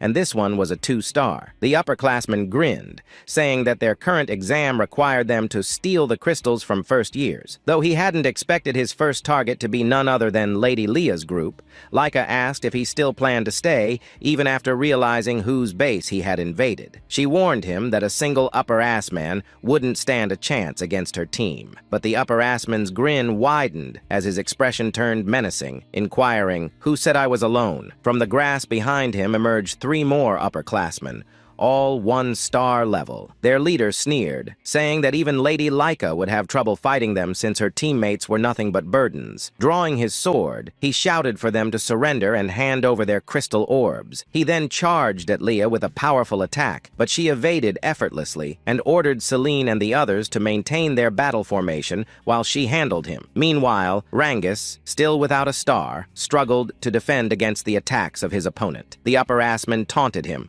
saying it would be better to surrender and hand over his crystal. Rangus hesitated, unsure of what to do, until he remembered a conversation he once had with Zeke. Back then, Rangus had asked Zeke if there was any way for someone weaker like him to defeat stronger opponents. He admitted he was still starless, and worried that if stronger enemies appeared, he'd only drag his team down. Zeke's reply had shocked him, as he said, "Then you should surrender." Zeke explained that if the opponent was far stronger, 3-star or 4-star, then surrendering was the only logical choice, since a starless person could never hope to win. However, he added that if Rangus ever faced an opponent around 1-star level, there was still a chance. When Rangus asked how, Zeke simply said, "It's nothing unusual, you just have to exploit an opening." Rangus had asked, confused. "An opening?" Zeke replied. "Exactly. If you can find and exploit an opening in your opponent's defense, you can defeat them, even if they're a 2-star. When Rangus asked how he was supposed to find such an opening, Zeke's answer was simple: endure. Keep enduring until your opponent shows one. Rangus had been doubtful, but Zeke continued saying, "There's no other way. You can't force an opening against someone stronger. You can only endure until they make a mistake. If you can't even do that, then defeating someone stronger will always be a fantasy for you," Zeke added. "If your opponent is someone special like Laika, then you won't last long. But against an ordinary 2-star, you should be fine." He then told Rangus that confidence in his own strength was crucial, and gave him one last piece of advice. Don't overthink it. Don't think about how to create an opening or the difference in power. Just wait patiently, and when it appears, thrust your spear straight into it. Now, in the midst of battle, Rangus clenched his fists as Zeke's words echoed in his mind. Since he was weaker, he had no choice but to endure every attack and wait for the right moment. The upper-assman grew more and more frustrated as Rangus continued to withstand his blows. He shouted in anger, "Just fall down already," unleashing a powerful strike.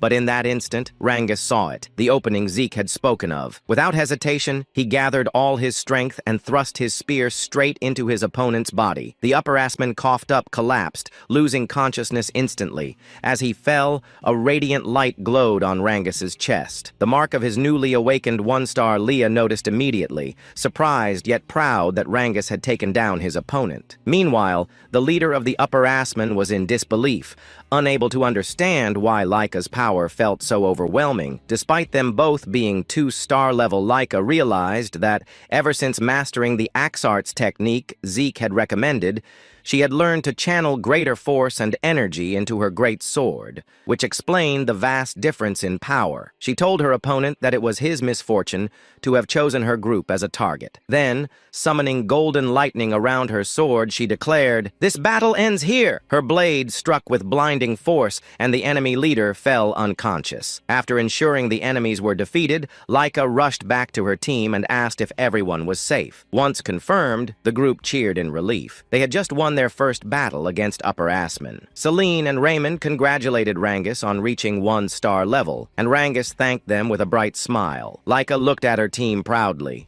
realizing that now all of her members had finally manifested their first stars. With that, she said that the next battles ahead would be much easier. Then, with a thoughtful expression, she wondered aloud how Zeke was doing. Meanwhile, elsewhere in Poison Dragon Mountain, a terrified upper-assman was running for his life. Tears streamed down his face as he muttered repeatedly, "Please don't come here, Zeke, don't come here." He cursed under his breath, trembling in fear, asking himself just what kind of monster that boy named Zeke really was. Moments later, the upperclassmen were running frantically, shouting for help, hoping Chapter 13 and praying that Zeke would not follow them. As Zeke dragged along one of the upperclassmen he had just defeated, the others cursed in fear and confusion, asking what kind of monster or demon he was, holding the corpse of a giant snake beast in one hand. Zeke grinned and mockingly asked what their problem was, wondering aloud if no one else wanted to play with him. The upperclassmen, now completely terrified, called him insane as they continued to flee. Some questioned why a lowerclassman like Zeke was the one hunting them down when it should be the other way around,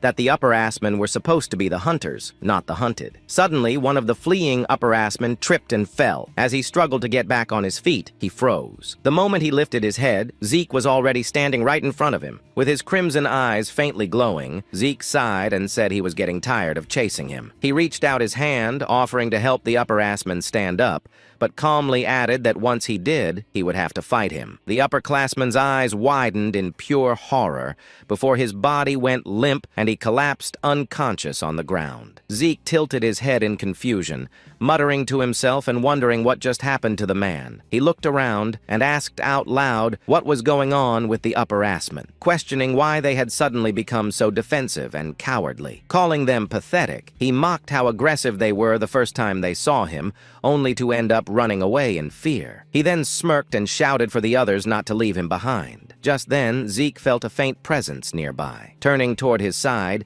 he asked whoever was watching him why they didn't come closer if they wanted a better look. When he received no reply, Zeke chuckled and said that since the observer was still watching without interfering, it must mean there was nothing wrong with what he was doing. With that, he said he would stop holding back and continue his little game with the upperclassmen. From the direction where Zeke had sensed the presence, a man emerged. It was one of the overseers monitoring the examination.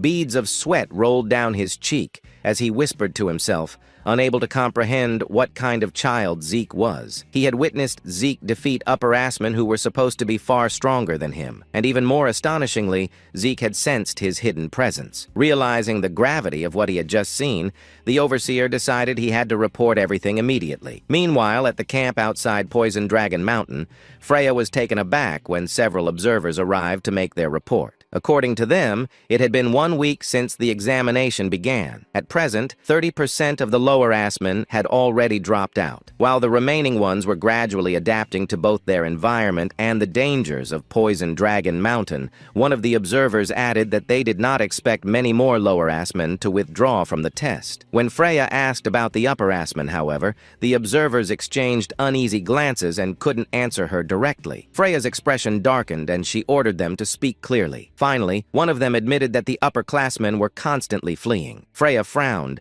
momentarily lost in thought, and asked why they were running away. What exactly were they escaping from? She pointed out that to her knowledge, there were no monsters within Poison Dragon Mountain to threaten the upperclassmen. One of the observers then explained that they were not running from a monster. They were running from Lord Zeke. Freya raised an eyebrow and asked why they would flee from him. The observer took a deep breath and said that Zeke had been relentlessly attacking and hunting the upperclassmen. At first, they tried to fight back, but eventually, they had no choice but to run. Another observer spoke up, asking what kind of person Lord Zeke even was. Based on what he had seen, Zeke seemed to be enjoying himself, gleefully cutting down upperclassmen and hunting them like prey. For him, it was something completely unprecedented. A second observer nodded in agreement, saying that even though Zeke was the son of the Laragan family head, he was far from normal. To them, Zeke was no longer just a prodigy. He was something beyond, a true monster in human form. Freya listened quietly, then spoke with a calm but serious tone. She admitted that she had also suspected Zeke was unusual from the very beginning. Unlike the others, he had chosen to take the exam alone and appeared completely relaxed upon entering Poison Dragon Mountain. That could only mean one thing. Zeke never planned to hide from the upperclassmen. From the very start, his intention had been to hunt them down himself.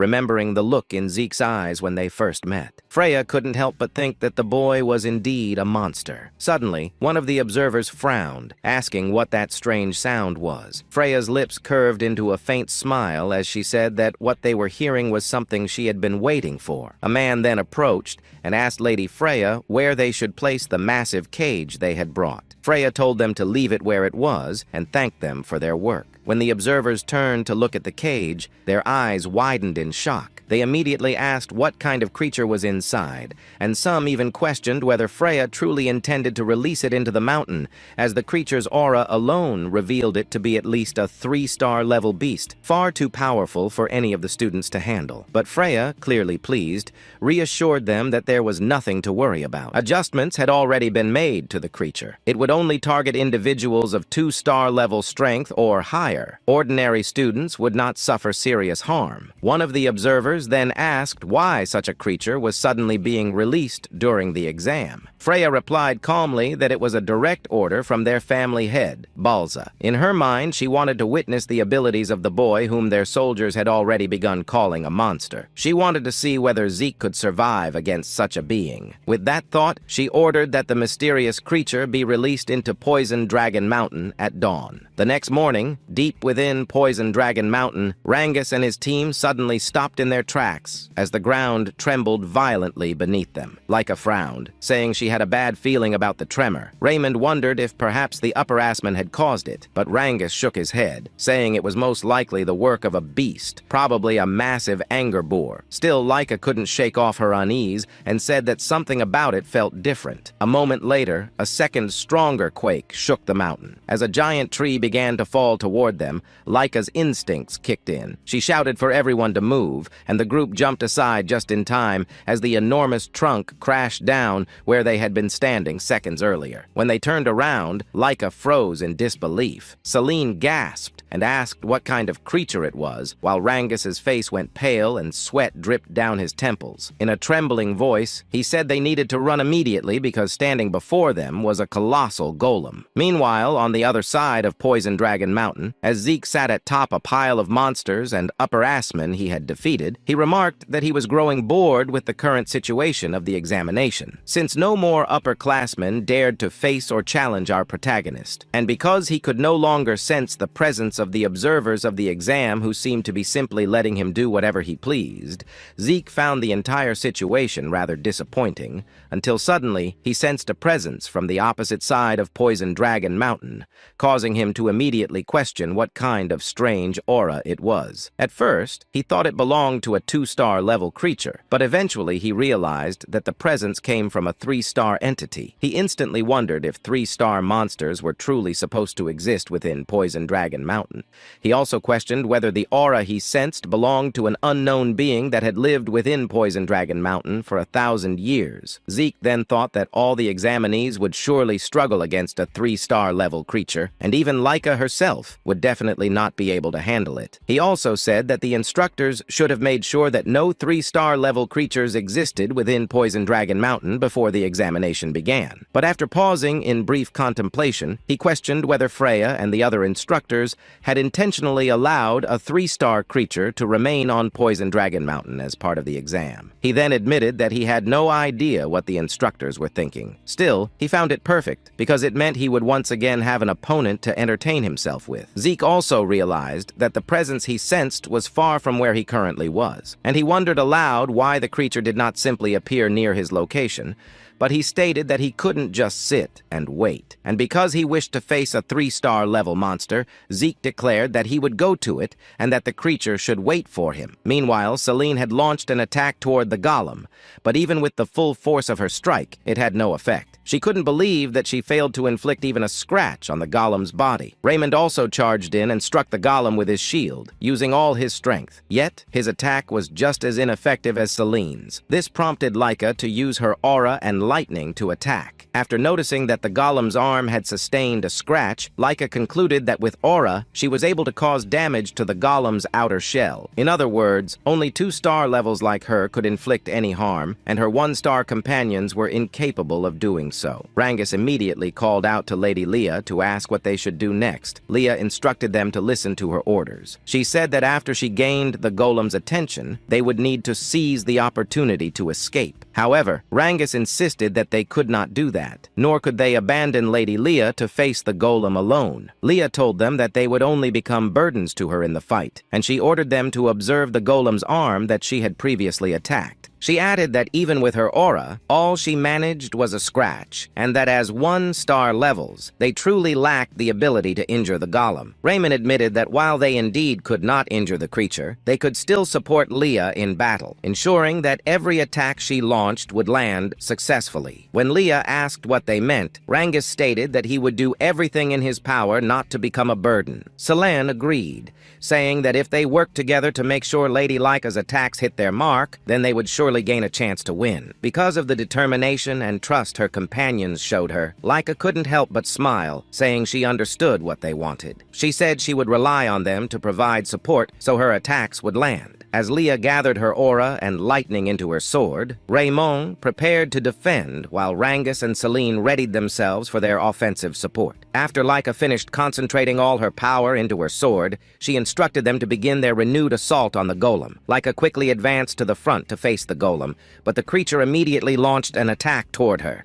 Raymond used his shield to protect her, but because he was still only a 1-star level, he struggled to withstand the golem's 3-star power. Rangus and Selene dashed forward to attack the golem and draw its attention away. Meanwhile, Laika swiftly moved behind the golem to deliver her strike. She unleashed her lightning greatsword technique, Heaven's Thunder, striking the golem from behind with her full strength. A powerful explosion erupted within the forest of Poison Dragon Mountain. After Laika managed to knock down the golem, and once the smoke had cleared, the damage she had caused to the forest was evident. Rangus immediately approached her to ask if she was all right, and Laika said she was fine, though she had used up all the source power in her entire body. She then asked how Raymond was doing. With Selene supporting him, Raymond replied that he was doing all right as well. But when Leah said that they should return to their base, she suddenly sensed the golem's presence again behind them. She quickly shoved Rangus away, resulting in Leah being the one seized by the golem. As the golem held her, she couldn't believe that it was still capable of moving. She realized she had grown too complacent after her attack. Selene also couldn't believe that after being hit by Laika's full power strike, the golem was still alive and able to move. Rangus immediately tried to save Lady Leah by attacking the golem with his spear. But the golem swung Laika rapidly, preventing him from landing a blow. As Rangus grew increasingly concerned for Leah, a tree suddenly came hurtling toward their direction. When the tree struck the golem, it released Leah from its grip. Rangus quickly helped her stand and move away from the creature. Leah, still confused, wondered aloud what had happened and how she managed to escape the golem's hold. Then Zeke suddenly asked what kind of situation they were dealing with. Rangus and Leah immediately recognized our protagonist upon hearing his voice. But instead of checking on Laika's condition, Zeke was far too delighted by the sight of the monster. With his eyes glowing in excitement, he immediately asked what kind of clay puppet he was looking at. Just moments before the clash began, the instant he sensed the golem's presence, a faint light aura flickered in the distance. He recognized it immediately, Laika's aura. A short breath escaped him, almost a laugh of disbelief. He never expected Laika's group to be the first ones forced into a confrontation with the monster Freya had released. He accelerated without hesitation, sprinting with everything he had to reach her team before the golem overwhelmed them. While running, a bitter thought crossed his mind. In his previous life, he would have crossed this distance in an instant. Back then, nothing could have slowed him down. But now, in this weakened state, all he could do was run toward the threat with the limited strength he currently possessed. The contrast felt painfully pathetic to him, yet it only pushed him to move faster. Zeke kept running, but another thought surfaced. Laika's team consisted of promising youngsters, each one carrying the name of the Eldrian family. Even if their opponent was only a 3-star monster-type beast, he had no idea how long they would be able to withstand the assault. Reaching them quickly was the only option. Just then, something struck him. A technique he had recently learned flashed through his mind, forcing him to stop abruptly. If he already had that technique, why wasn't he using it? A faint laugh laugh escaped him. He stepped beside a massive tree, wrapped his hands around the trunk, and tore it out of the ground with a single pull. His raw physical power, already more than twice the norm thanks to his Eldrian bloodline, surged through his muscles. Combining that strength with the new technique, he lifted the uprooted tree and hurled it with precise aim toward the golem's direction. As the enormous trunk flew across the sky, Zeke observed its arc. The technique's effect satisfied him more than he expected. The force, the accuracy, everything exceeded his initial calculations. He was glad he had chosen to learn this technique. With the agility and strength of his current body, he would definitely rely on it in the battles ahead. Zeke quietly explained the technique in his mind, the nurturing dragon's throwing art. According to him, the basic manuals had been provided to all participants in preparation for the exam. The Nurturing Dragon combat art, just like the Strike Dragon combat art, contained only simple foundational moves and straightforward instructions, but for Zeke, they were perfect. In his previous life, he had modified techniques like these far beyond their original form. He had always fought as a long-range specialist, despite having a body built for close combat. Even so, throwing a tree at the monster would never be enough to end the fight, and he knew it. He resumed running toward Laika's location. When he finally reached the team, Lingus still couldn't believe how Zeke had arrived instantly. Zeke asked whether they were unharmed. Lingus replied that they were fine,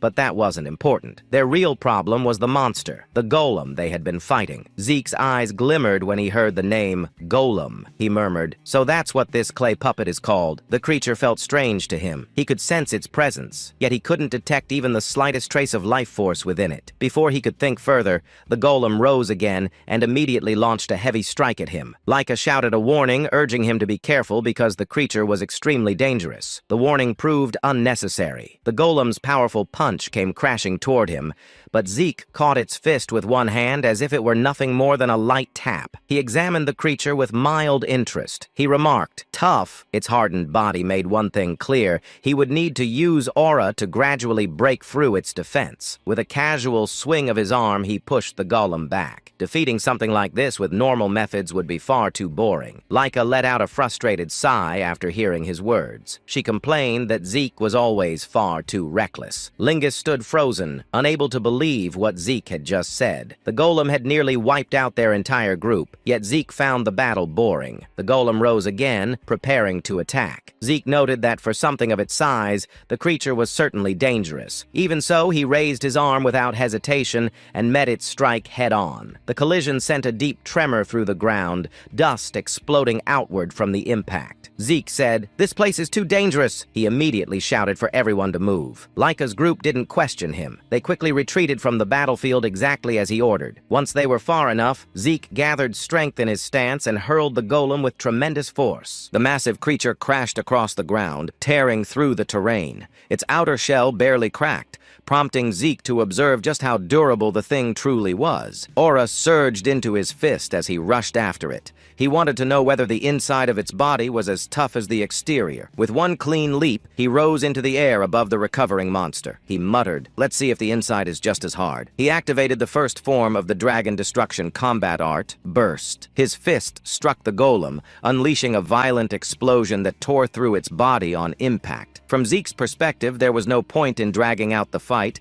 by slowly chipping away at the creature's defenses. Using Burst allowed him to inject source power deep into its body and destroy it from within, ending the battle instantly. Zeke confirmed that his attack had worked exactly as intended. The result thrilled him, and he admitted that fighting in this manner made the battle far more satisfying. 1 month later, Eldrian Estate, main building. Freya froze in place, clearly displeased. She scolded him sharply, insisting that he should show proper respect and address the family head as Master Head, not simply Head. Zeke argued lazily that it meant the same thing, but Freya was having none of it. In her mind, the reason for the summons was obvious. Zeke had brought this upon himself. When he asked if it was really because of his behavior, Freya confirmed it immediately. She explained that the purpose of the upperclassmen exam was for them to attack the lower-class juniors and steal their crystal ore. But instead of following the system, Zeke, a lower-class junior, had done the opposite. He had attacked the upper class. No one had expected that. Because of him, not a single upper-class student managed to steal an orb from any junior. As a result, the upper class was forced to retake the exam. Zeke countered that attacking upper-class seniors was not forbidden. Freya sighed and replied that while it was not forbidden, no junior in history had ever dared to challenge an upper class. No one ever imagined a lower-class student would have the courage or the power to do it. Freya let out a long, exhausted sigh and turned her back slightly, as if she had finally given up trying to reason with him. She told him that his careless attitude needed to be corrected immediately, especially before he met Master Blaza, the patriarch of the Eldrian family. She warned him that speaking so casually or disrespectfully in front of the family head would not be tolerated, no matter how talented he was. Freya continued speaking, saying she didn't want to witness her young lord being executed by Patriarch. She couldn't imagine Zeke dying at his father's hands because of his past behavior.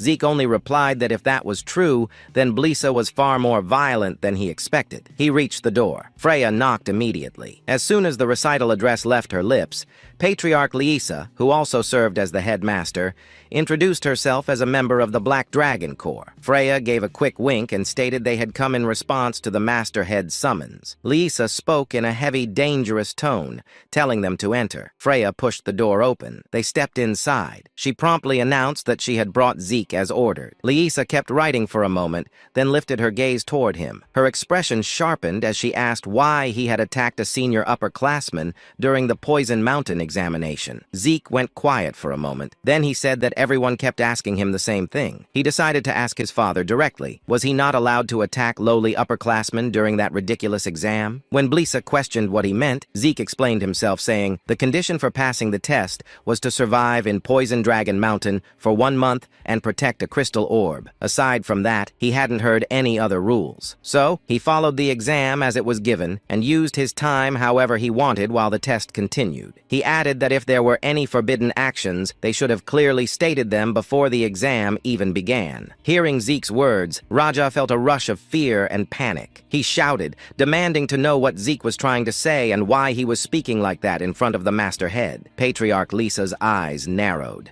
A terrifying dragon aura erupted from her in an instant. The moment Patriarch Lisa's aura burst out, Freya collapsed to her knees. She thought the Masterhead's aura was so overwhelming that it truly felt like she intended to kill Zeke, completely opposite of what Freya expected. But Zeke remained standing. Lisa's pressure didn't affect him at all. On top of that, he told her to stop trying to intimidate him because it was becoming irritating. Lisa's expression darkened in shock and anger. While Freya was still kneeling, Zeke asked if she had called him here just to ask useless, meaningless questions. Lisa then demanded to know how he had done it. Zeke didn't understand and asked what she was talking about. Lisa explained the reports. Not only had he defeated the senior upperclassman, he had also taken down a 3-star golem, and now he was standing calmly despite her releasing such overwhelming dragon aura, an aura strong enough to crush the entire room. She sincerely demanded to know how someone like Zeke, a mere child born out of wedlock, had acquired such impossible strength and power. Zeke asked if Lisa truly wanted to know the real reason for his strength. He said it was simple. The reason was that he was Zeke. Lisa's eyebrows twitched in frustration at that arrogant answer. Zeke's gaze sharpened as he delivered it without hesitation. A long, silent stretch followed.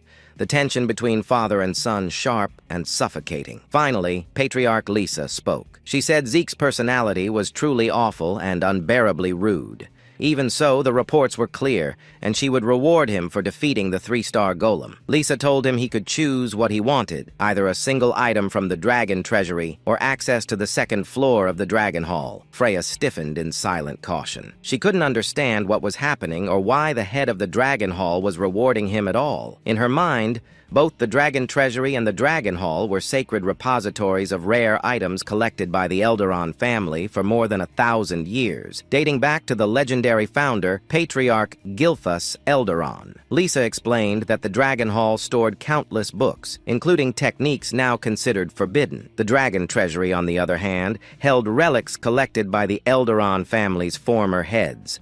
Legendary weapons, spirit tools, ancient medicines, artifacts, and items from eras long past. Both places also contained the Eldaron family's secret vaults, heavily guarded and rarely opened. Only a few chosen pupils were allowed to enter, and even then one needed exceptional results just to access the second floor, let alone higher levels. Freya felt overwhelmed. Despite all the disrespect Zeke had shown his father, Master Blissa still considered him outstanding enough to earn such a reward. She couldn't believe it. Zeke then said that if Lisa was giving rewards, there was no need to act difficult and make him choose. Why couldn't he simply have access to both the Dragon Hall and the Dragon Treasury? Lisa stared at him silently for a moment, then said he would choose only one. She added that they could leave. Zeke pointed at her, unable to believe their conversation was already ending. He said he still had plenty to say. This pushed Freya over the edge. She grabbed Zeke by the collar, dragging him back. With a cheerful tone, she said it was an incredible honor to receive a reward directly from the masterhead. She added that she finally understood the order and that they would be leaving immediately. As Freya turned her back and dragged Zeke away, he said there was one last thing he wanted to say. He told Blissa that if things continued like this, if Blissa kept killing off his own emotions, he would never grow stronger, no matter what he did. Blissa was stunned. Her aura flared again, only to be immediately suppressed by the divine dragon energy surrounding Zeke. Freya trembled and begged him to be quiet. After they left Patriarch Lisa's office, Lisa stood frozen in silence, questioning what kind of presence he had just felt from his own son. Outside the main hall, Zeke walked silently, but Freya exploded. She demanded to know what he had been doing, what had gone through his mind, and why he had spoken so rudely to his father, the head of the entire family. She asked if he had ignored her warning before entering the room. Zeke only asked what she was talking about. He said he had been holding himself back so he could act properly in front of Blissa. Freya couldn't believe it. She asked if he seriously thought that counted as restraining himself, and why he could speak politely to instructors and even to her, yet treat the headmaster that way. Zeke replied that Lisa was his father, so the way he spoke to him was naturally different. Freya could only stare. With Zeke's strength and personality combined, she muttered that he truly wasn't an ordinary child, and asked who he really was. Zeke looked at her and asked if she was seriously questioning his identity and what right she had to demand who he was. As he always said, he was Zeke. Freya was left speechless. In her mind, every child of the family had consumed ancient dragon blood at birth, yet none of them could defy the Masterhead. Lisa carried the power of the Dragon King, a superior lineage among all ancient dragons. Even Zeke shouldn't have been able to withstand her. That was why Freya wondered what kind of child he truly was, someone who could stand calmly in front of the Masterhead without being crushed. When she fell silent, Zeke asked if there was a problem. She forced herself to say no, though she was already thinking she needed to investigate his birth record thoroughly. She then asked which reward he would choose. Once again, she explained that he could either enter the Dragon Hall up to the second floor, or take one item from the Dragon Treasury, but only one. Zeke asked if he could have both. Frieza immediately said no, so he chose the Dragon Hall. It contained knowledge, and right now he needed that more. He thought about how little he understood of the current era. He wanted to learn about the medicines and tools developed over the last 1,000 years, even if he was allowed only one opportunity. At that moment, Lingus arrived, stunned that they were actually being allowed into the Dragon Hall of the Eldrian family. When Zeke asked if he was happy, Lingus instantly confirmed it. He said the strike of Eldrian combat art and the nutrition dragon sphere art he had learned were already incredible, and now he had the chance to study even better martial arts from the Dragon Hall. He still couldn't believe they were receiving such a great reward for passing the exam. Zeke stood silently staring at the Dragon Hall. Laika waved a hand in front of him, asking if he was even listening to her. When they finally reached the Eldrian Hall, the Guardian stepped forward and announced that their time limit inside would be 5 hours, reminding them to use their time wisely and remain silent once they entered. Zeke wasn't sure whether 5 hours was long or short. Laika, however, said it was already a generous amount of time. Most pupils were allowed only 2 hours, 3 at best. She added that the first thing they needed to do was decide which single book they would borrow. After that, they should use the remaining time to read as many other books as possible. Zeke mentioned that he had once heard of talented pupils who could read multiple books at the same time, but for now, his priority was simple. He needed to find a martial arts book that suited him before their time ran out. When they stepped into the Dragon Hall, Zeke noted that finding one suitable book to borrow would be more challenging than expected. Lingus and Selena were still stunned that they were actually inside the legendary hall. It looked even more overwhelming than they imagined. Lingus said the number of books was far more impressive than he expected. He smiled eagerly, wondering how much new knowledge he could discover and what unexpected insights he might gain. Zeke wilds out the second he gets his hands on the books. He's out here blitzing through content related to magic and chaos. It's too much information for him to just give up on. 1,000 years have left an incredible mark. Turns out that in that time span, their world ended up forming a connection with another one. Nearly 900 years into the past, a gigantic crack shook their reality, creating a dimensional wall called a rift. From it came the chaotic otherworld, the Chaos Realm Khans. This world inhabited monsters birthed from the element of chaos, and in order to resist their wrath, the people of Zeke's world ended up forming primal energies within their bodies. The Luragan family is responsible for aiding humanity against the tides of chaos. This allowed many bonds to form between families on the battlefield. 4 special warriors ended up marrying members of the Luragan house, which ended up forming Typhina, Fayfield, Levis, and Bahamut factions. They're now considered the 4 great Luragan families.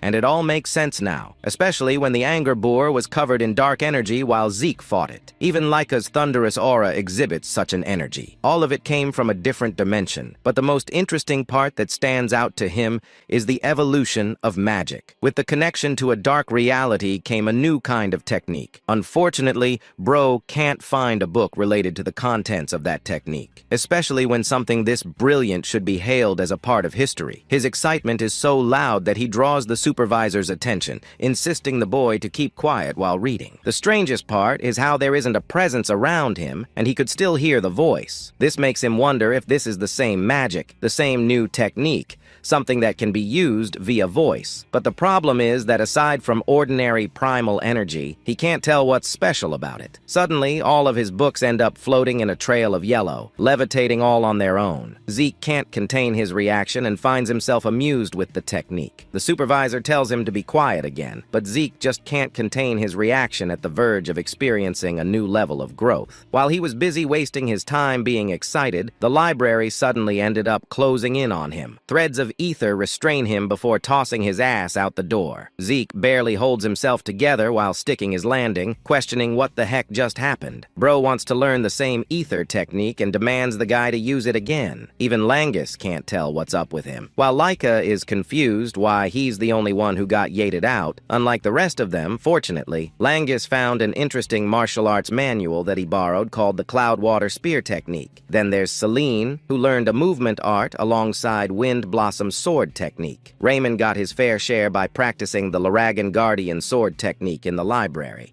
He even got a book for his shield skills. Basically, they ended up learning the same martial arts that Zeke created in his previous life while trolling. Finally, he asks Laika, hoping to learn what she got from the experience. She reveals a book containing the Heavy Wave Greats sword technique that the 15th Lord improved. This is Zeke's second time hearing about another 15th generation, making him wonder what's so special about it. Anyway, the 15th Lord is also directly responsible for creating Dragon Slayer combat arts. Now, even though our boy made a ton of techniques that became important manuscripts in the hall, a lot of them were improved versions of what he created. This means the 15th Lord is responsible for their advancement, impressing even the likes of Zeke himself. At first, he thought that his school life would be nothing but filled with boredom, but now, he's excited for the journey to come. We get a huge time skip that takes us 5 years into the future. Here, a 12-year-old Laika is looking around to find Zeke and her friends. She learns from Langus that our boy is at the training grounds. Speaking of the training grounds, Zeke is currently squaring off against 3 of his friends, having become much stronger by age. Meanwhile, in Balsa's office, he received a report about the appearance of a special rift. When he asked the person on the other end whether the report was truly reliable, it was immediately confirmed. The man reporting was Ain, captain of the Black Dragon Corps, who stated that according to their investigation, there was roughly an 80% chance that water magic existed inside this newly appeared special rift. Balsa responded that the location where the rift had appeared was an extremely troublesome spot, and he questioned why. Out of all the places within their territory, the special rift had manifested there. Still, they could not afford to ignore it, as there was a high probability that magic water existed inside the rift. According to Balsa, anyone who drinks magic water becomes a mage because those who consume it gain a special constitution that allows them to convert source power into a different force known as mana. He further explained that the emergence of mana-based magic introduced entirely new techniques to the world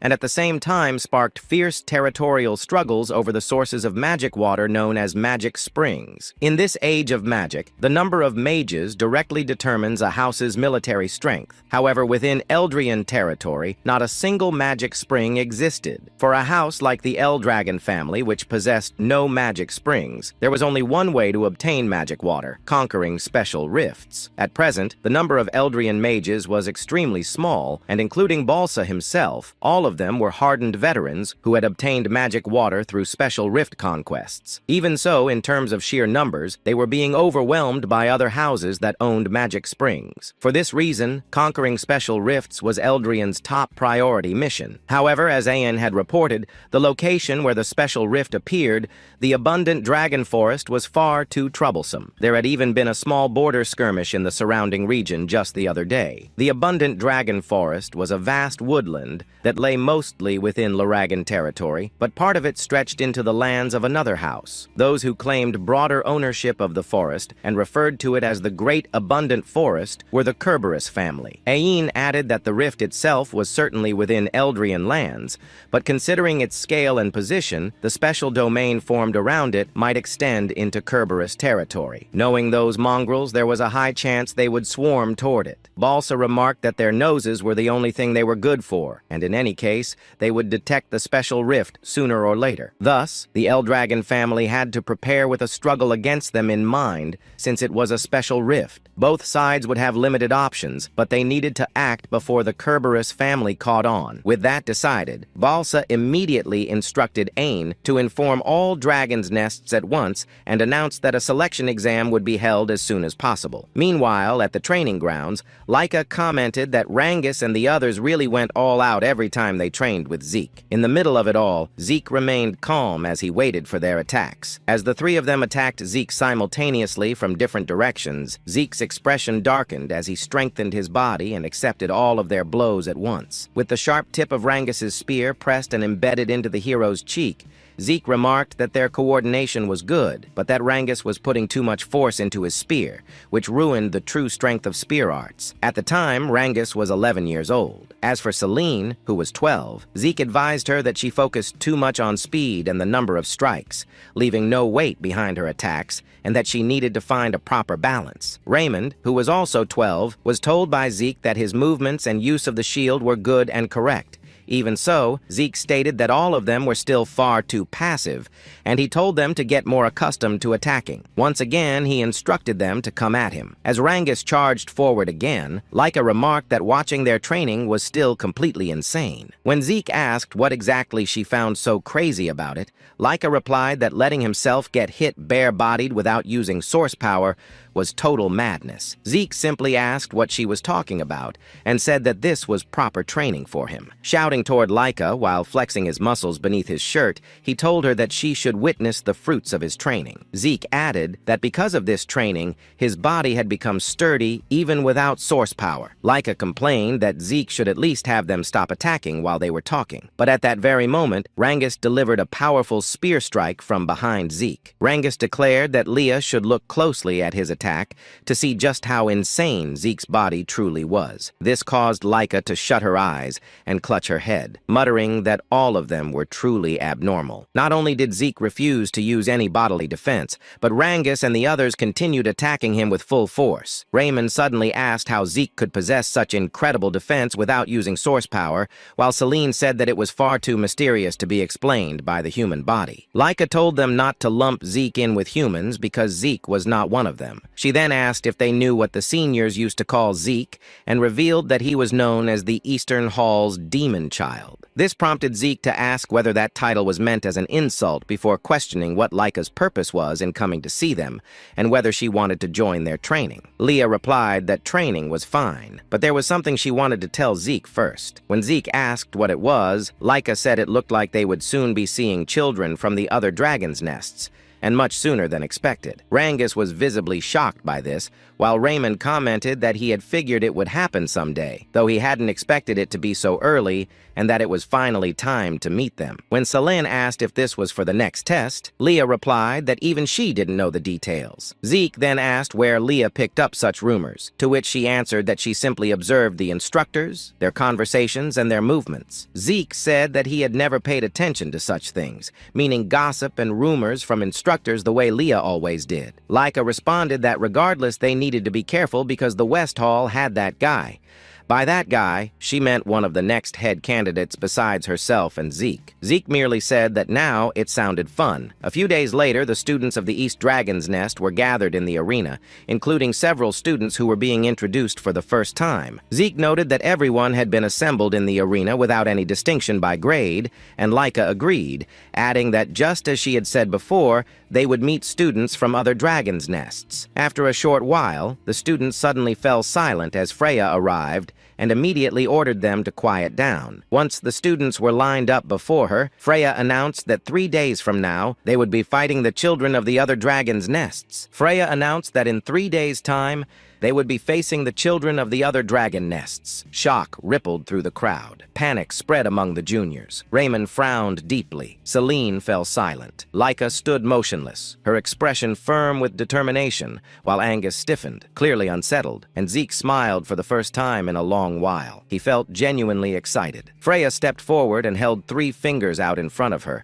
her voice echoing clearly across the training grounds. She announced that in exactly 3 days, every student present would be facing the children of the other dragon nests. The moment her words settled in, shock rippled through the crowd. Battles between dragon nests were no small matter. Such clashes were traditionally held only during graduation examinations, when students had already proven themselves. To announce one so abruptly left many students stunned, unable to grasp why it was happening now. If Freya allowed the confusion to linger for a moment before continuing, she then stated calmly that there was a reason behind this decision, but made it clear that she could not reveal all the details. However, she promised them one thing with certainty. Those who won this tournament would be entrusted with a special mission.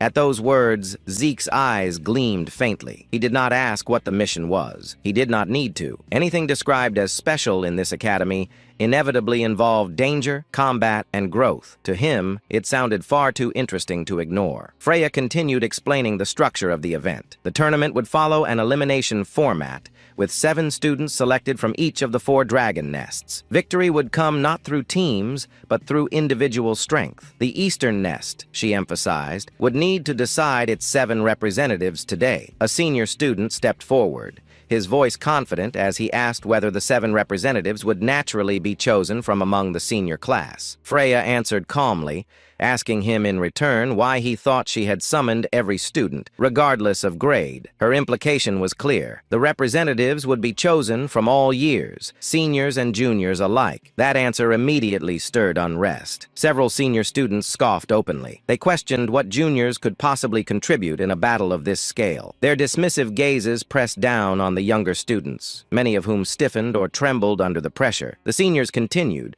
asserting that only they were capable of fighting other dragon nests. To them, the juniors were nothing more than weaklings who would become liabilities in real combat. Before the argument could escalate further, Freya spoke again. This time her expression shifted, almost casual, even cartoonishly light. She stated that none of that mattered. Whether senior or junior, strong or weak, 7 students would be chosen today. Complaints would not change that fact. As Freya stepped away from the center of the training grounds, a senior student strode forward with clear authority. It was Rick, one of the strongest seniors of the Eastern Nest. He turned toward the gathered juniors, his voice sharp as he declared that the 7 representatives for the tournament would naturally be chosen from among the seniors. With an arrogant sweep of his gaze, he asked if anyone had any objections. For a brief moment, silence followed. Then a single figure stepped forward from the junior ranks. It was Laika. She stated calmly that she did, in fact, have a complaint. According to her, there was no reason the 7 participants should be limited to seniors alone. She added that juniors, herself included, were more than qualified to compete. Rick's jaw tightened as he muttered her her name under his breath. Regaining his composure, he replied coolly that Lady Leica must be misunderstanding the situation. This was not a matter of noble lineage or status, he said, but one of pure combat skill. In a head-to-head battle, experience and strength mattered above all else. Before Rick could finish his sentence, Leica released her mana. The air shifted. 3 brilliant stars manifested on her chest, shining unmistakably. Leica calmly asked whether someone with 3 stars still lacked the necessary skill. The seniors stared in disbelief. Rick's eyes widened slightly, his confidence cracking. Someone among the seniors muttered under their breath, questioning when a 3-star junior had even appeared. Then she continued, stating that she agreed participants should be chosen by strength, but asked a simple question in return. Were there truly 7 seniors stronger than her? She demanded an answer, and if there were not, she argued, then the selection must include freshmen as well. Rick clenched his teeth and responded that Leica was an exception, a special case. He raised his voice, insisting that no other junior could ever surpass the seniors. That was when another voice cut in,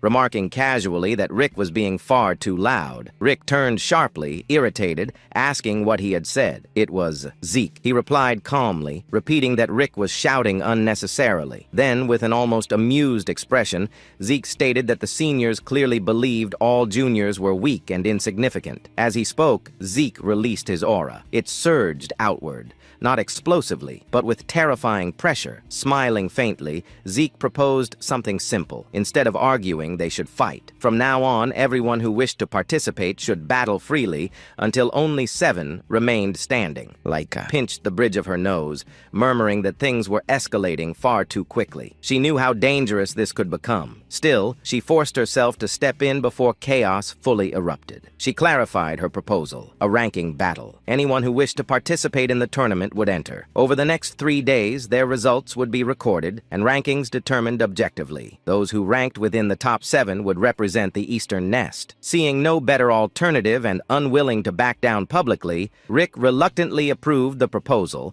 though he dismissed it as a waste of time, convinced the outcome was already decided. Leica turned back toward Zeke and asked whether he intended to participate in the qualification battles as well. Zeke's eyes lit up immediately. Without hesitation, he answered that of course he would. Then, turning slightly, he looked toward Langius, Celine, and Raymond, calmly stating that they would be participating too. Langius stiffened in shock, asking whether Zeke truly meant they were going to fight senior students head-on. There was disbelief in his voice, more surprise than fear. Zeke confirmed it without the slightest doubt. He reminded them that they had trained relentlessly together, pushing themselves far beyond their limits. Then he asked a simple question. What were they planning to do if they did not prove their results here? Celine let out a quiet breath, rolling her eyes as she admitted that the pressure was overwhelming. Even so, she acknowledged that running away now would only prove the seniors right. Raymond followed, stating that if this was happening, then he would give it everything he had. No excuses, no holding back. The 3 naturally took their places beside Zeke, forming their familiar lineup. Seeing this, Leica turned toward the other junior students and asked if anyone else wished to join the qualification battles. The response was hesitant. Some juniors murmured among themselves, pointing out that even if Leica and Zeke were confident, their opponents were still seniors, many of whom possessed 3-star mana ranks as well. To them, victory seemed impossible. Zeke listened in silence before muttering that he could not understand why everyone was already so demoralized. He stated that there was far more to gain from fighting a superior opponent than avoiding them. Even defeat, he believed, carried value, experience, insight, and growth that could never be obtained by standing still. After a brief pause, he added that it no longer mattered. The moment had already come. As Zeke, Leica, and the juniors who had chosen to step forward stood ready, Zeke glanced toward the seniors with a faint, confident smile. Quietly, he remarked that it was finally time to see what the senior students were truly capable of. The moment the upperclassmen drew their weapons, they started mocking the freshmen. They complained about how selfish lowerclassmen had become these days. No matter how hard they tried, there was no way they could ever beat upperclassmen. As Rangus and the others gathered together, their bodies stiff with anxiety, One of the upperclassmen laughed. He said mockingly, "Go easy on them." Another one joined in, saying, "Except for Lady Laika, they're all basically babies, two-star trash." Zeke noticed their reactions immediately. He looked at Rangus and asked calmly, "Why do you all look so gloomy? Are you scared?" Rangus didn't deny it, and he said, "Our opponents are all three-star upperclassmen. Of course we're worried." Zeke smiled. He said, "For 5 years, you trained with me, and you did well." Then he looked each of them in the eye, saying, "So trust yourselves." Celine and Raymond straightened their backs, confidence returning instantly. Only Rangus still couldn't completely calm his nerves. That's when an upperclassman shouted from across the arena, "Enough talking! You're wasting our time! Upperclassmen don't have time for brats! Hurry up! We'll teach you your place!" And then, less than 1 minute later, the entire arena fell into chaos. The spectators stared in disbelief, inquiring, "What just happened? How did the lower classmen win so easily?" Some even whispered, "Are the upperclassmen weak this year?" But others shook their heads. "No, these lower classmen are monsters." Zeke wore a wide grin. He immediately praised Rangus and the others. In his eyes, Rangus' deflection skills and ability to spot openings had grown incredibly sharp. Celine handled the multi-strike Windflower sword arts flawlessly, and Raymond smoothly switched between shield and sword like a veteran. Their training had paid off, and with real combat experience, they would only grow stronger. Zeke also noticed Leah. With her lightning aura, she could end fights in a single strike. Meanwhile, the defeated upperclassmen were still frozen in shock. Laika spoke calmly. "If you defeat your enemy, you should do it decisively. Arrogance deserves punishment." But Rick couldn't accept reality. He said, "There's no way 3-star upperclassmen lost to 2-star freshmen." That's when Zeke walked toward him. Zeke said coldly, "You're naive. You saw the result with your own eyes, yet you still talk nonsense." He stopped in front of Rick. Zeke continued, "Age and star rankings are just indicators. In real combat, only one thing matters. The winner is strong, the loser is weak." Rick snapped. He pointed at Zeke and shouted, "You idiot! Stars equal power. Don't you know something that basic?" Zeke didn't raise his voice. He replied, "Whether you have stars or not, if your heart is destroyed, you die all the same." Rick fell silent. Zeke continued, "Don't lose sight of the essence of strength. Strength is simply the ability to win, nothing more." Rick exploded again. "Shut up! Who do you think you are? I'm an upperclassman.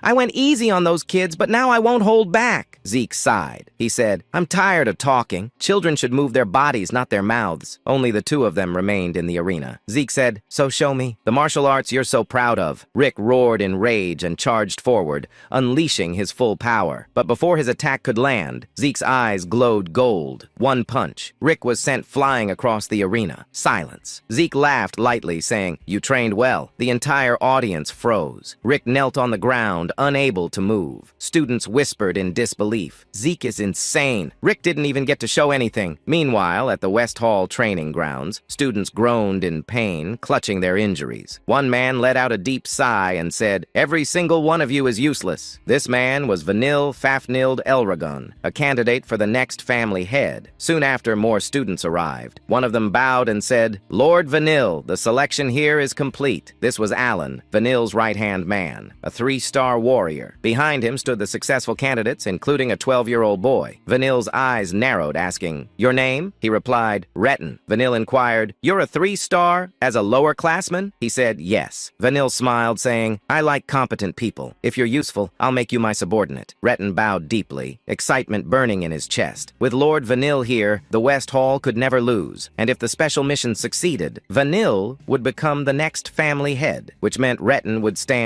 directly beneath him. Alan leaned in and whispered something. "Lady Laika will be participating in the East Hall selection." Vanil scratched his head in irritation, saying, "That annoying pest again?" Then he stood up. He said coldly, "It doesn't matter. No matter how excellent she is, we will win." He clenched his fist and said, "I'll prove to my brothers that the seat of family head belongs to me." On the day of the selection, all of the participants gathered along with the students of Dragon's Nest from the various dragon halls. Because of the sheer number of students who came to watch, Rangus couldn't help but feel nervous as he muttered that there were so many people in the arena. Laika then explained that most of the students from the different halls had gathered to witness the selection, and she also added that since some kids had dropped out during the exams, the number of students had already been greatly reduced, asking Rangus if he agreed. Instead of answering her question, Rangus thought to himself that Laika was right, and that those who had dropped out of Dragon's Nest weren't here because they were called pseudo-dragons, just like his dad. Laika immediately immediately noticed the sadness on Rangus's face,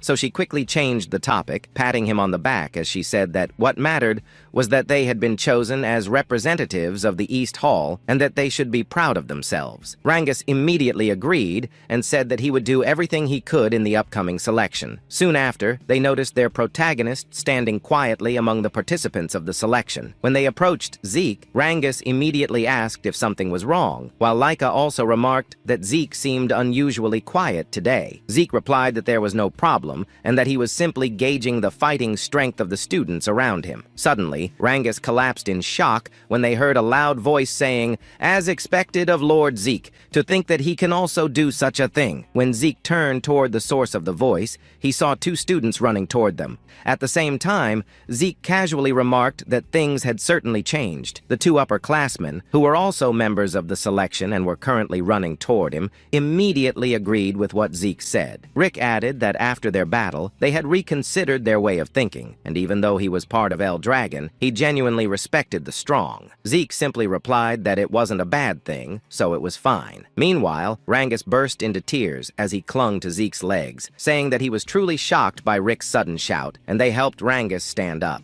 Zeke thought to himself that every participant in the selection from the different dragon halls was at the 3-star level, except for those from the East Hall. As he expected, there were no 4-star students among the participants, but there were several who already had 1 foot in that realm. That was why Zeke was excited to see what kind of techniques he would witness this time. While they continued talking, a girl suddenly hugged Laika from behind, and Laika immediately recognized her as Sandy. Because of Laika and Sandy's loud voices, Zeke also turned his attention toward them. While still hugging Laika, Sandy said that it had been a long time since they last saw each other and asked how Laika had been. She also asked if anyone was bullying Laika, but Laika simply replied that she was fine. When Celine asked who the person hugging Laika was, Laika immediately introduced her as Sandy, her cousin Sandy Typhona, the daughter of the Typhona family head. This shocked Rangus and the others, as Sandy was also a member of one of the 4 great families. With a serious tone, Sandy asked Laika who these kids were, and Laika answered that they were her companions and also her friends. Sandy then asked if Laika was sure they were her friends,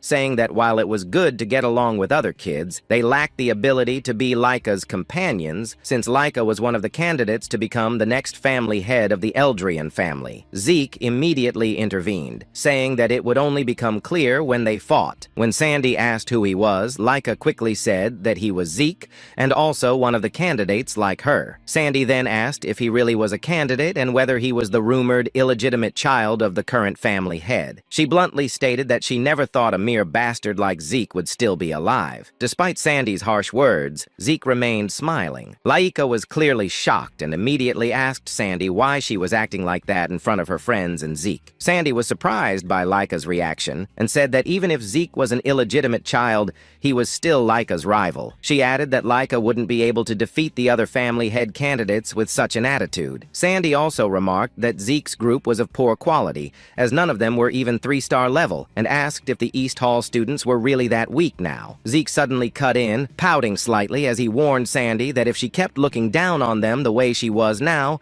she would end up having the rug pulled out from under her. Sandy's expression immediately darkened, her eyes narrowing as she asked Zeke to repeat what he had just said, questioning whether a mere illegitimate child with no backing other than the family head's blood was actually daring to lecture her. Zeke calmly replied that what he said wasn't advice, but a warning. This caused Sandy to flare up in anger, but another student quickly stepped in and said that Sandy shouldn't cause trouble for the other teams. The student introduced himself as Aegis Vanlade, a representative of the North Hall. As Rangus tried to recall who Aegis was, Sandy told him not to interfere, saying that they were in the middle of an important conversation. Aegis, however, smiled and said he couldn't let it slide since the selection battle was about to begin. As the students continued chatting while waiting for the selection to start, a man suddenly arrived and drew everyone's attention. Rangus, Laika, and Sandy all fell silent while Zeke smiled brightly, excited for the battle to come. The man who announced that the selection battle would now begin was none other than the captain of the Gold Dragon Corps, Teach, also known as the Educator. Menric announced that from this moment on, the selection battle battle would officially begin. He then explained to everyone that the matches would follow a tournament-style elimination format combining all 4 halls. According to him, the 4 halls would be split into 2 groups, and the halls that emerged victorious from each group would face each other in the finals. He added that the battle format would be one-on-one duels, where each hall would send out its fighters one at a time, following a predetermined order of the 7 participants from each hall. Menric further explained that the hall which defeated 4 opponents first would be declared the winner, and once the match began, no changes to the fighting order would be allowed. Because of this, the fighting order itself had to be carefully considered as part of each hall's strategy. As a final point, Menric revealed that those selected through this match would be assigned a special mission, one that was extremely important to the Eldrian family. Anyone who took part in this mission would make a significant contribution to the family, and for Lika and Veniel, gaining such contributions meant taking a major step closer to the head seat. After that, Menric said they would now determine the brackets and called forward the representatives of each hall in order to draw a stone from the box. The first he called was Veniel Fafnield, the representative of the West Hall. As Veniel approached the officer holding the box, he immediately reached inside and took a stone. Afterward, Menric promptly sent him back to his position. As Veniel walked away, a bead of sweat rolled down Lika's face as she stared at her older brother, who was also looking back at her and her group with a malicious smile. Zeke quickly noticed this and asked Lika if she knew that man. Lika immediately confirmed it and told Zeke that the man was the West Hall's head candidate she had mentioned before, none other than Veniel Fafnield Eldrian. "I see," Zeke replied simply, a faint smile forming on his face as he thought about it. Aside from Veniel, the West Hall had many strong warriors overall. Not only that, Zeke could also tell that the other halls were well-trained too, though everyone could clearly feel the difference in power between them. Soon, Zeke's gaze landed on Retin, and he thought that it had been a while since he last saw that face. According to Zeke, Retin already had considerable skill during the entrance exam, but to have reached the 3-star level at the age of 12 made Zeke smile, thinking that Retin must have trained extremely hard as well. Just then, Retin suddenly noticed Rangus, and his expression darkened with hostility as he questioned why Rangus was even included in the current selection. Students who recognized Rangus were also shocked, some even shouting in surprise as they wondered what Rangus was doing in the arena. Because of this, Rangus once again felt nervous. When Raymond noticed it, he immediately asked if Rangus was okay. Rangus hesitantly replied that he was fine, while Retin continued to stare at him with clear, malicious intent. Soon after, Menric called the representative of the North Hall. After Aegis drew a stone from the box, Menric then called the representative of the South Hall, who likewise took a stone. Finally, he called the last representative from the East Hall. When Lika heard this, she immediately told Zeke that he was being called forward, causing Zeke to look at her in confusion as he asked why he had to be their representative. Lika calmly replied that the reason was simple. It was because he was the strongest in their group. Rick and the others immediately agreed with her, while Zeke questioned whether, in situations like this, it would be better to send the youngest member of the group instead. Lika merely asked what he meant by that, then added that they were all about the same age anyway, before ordering Zeke to go forward and take a stone. With no other choice, Zeke accepted his role as the East Hall's representative and stepped forward. However, Sandy suddenly questioned why an illegitimate child like Zeke was chosen as their representative instead of Lika herself. Lika simply replied that it was because Zeke was the strongest among them. Even so, Sandy did not believe her. According to Sandy, Zeke was not even at the 3-star level like Lika. She also reminded Lika that the selection was effectively a head candidate battle between her and Veniel, and that at this rate, Lika would surely lose. Lika merely smiled and said that it was fine, and that there would be no problem, confidently declaring that their team was strong. After Zeke took the last stone from the box, Menric instructed each hall's representative to channel their source power into the stone they had drawn. As they did so, the stones began to glow, turning either blue or red. Menric then explained that the colors would determine the brackets, announcing that the first match would be East Hall versus North Hall, followed by West Hall versus South Hall. Upon learning that their first opponent would be the North Hall, Zeke's group immediately turned their attention toward Sandy and Aegis's team. They soon noticed a particularly tall student, and upon seeing his appearance and the sharpness of his gaze, Rangus shuddered in shock and asked if that tall man was truly a student of Dragon's Nest. Lika confirmed it, though she had not expected that they would be facing Sandy's team in the very first match. Meanwhile, Sandy released her lightning aura and told Laika that this was a good opportunity to wake her up. Pointing at Laika's team, Sandy declared that she would thoroughly crush Laika so that she would remember her position and purpose in life. Laika, however, did not waver. As her golden lightning aura surged forth, she told Sandy to bring it on. At the same time, while holding the blue stone, Zeke noticed Aegis smiling calmly as he said that it looked like they would be fighting in the first match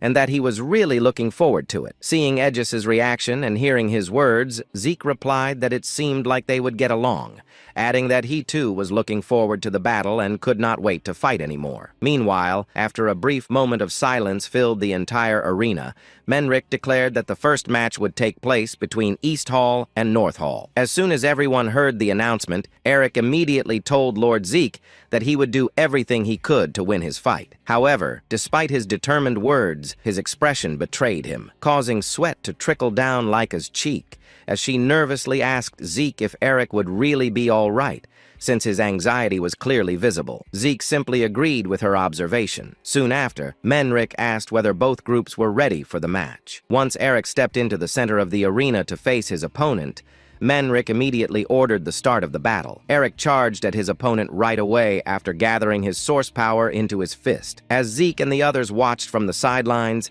Zeke couldn't help but wonder what the outcome of Eric's match would be. Laika responded by saying that judging by their appearances, it was going to be a tough fight, and she quickly asked for Zeke's opinion. Zeke simply replied that there was no such thing as a guaranteed victory in any battle unless they were talking about himself, since he was confident that his wins were always absolute. Laika then clarified that she wasn't referring to him but to Eric, so Zeke decided to just focus on watching the fight. Zeke added that in terms of skill alone, North Hall's fighter wasn't much different from Eric, and if Eric fought the way he normally did, he should be able to win. Laika immediately agreed, but pointed out that this was their first time fighting in front of such a large crowd, and the pressure of representing their team was also a heavy burden. As Eric continued to receive relentless attacks from his opponent, Zeke admitted that Laika's words were true, though he also mentioned that Sandy and Aegis Vanlade were exceptions. Zeke explained that both Sandy and Aegis were already on the verge of reaching the 4-star level,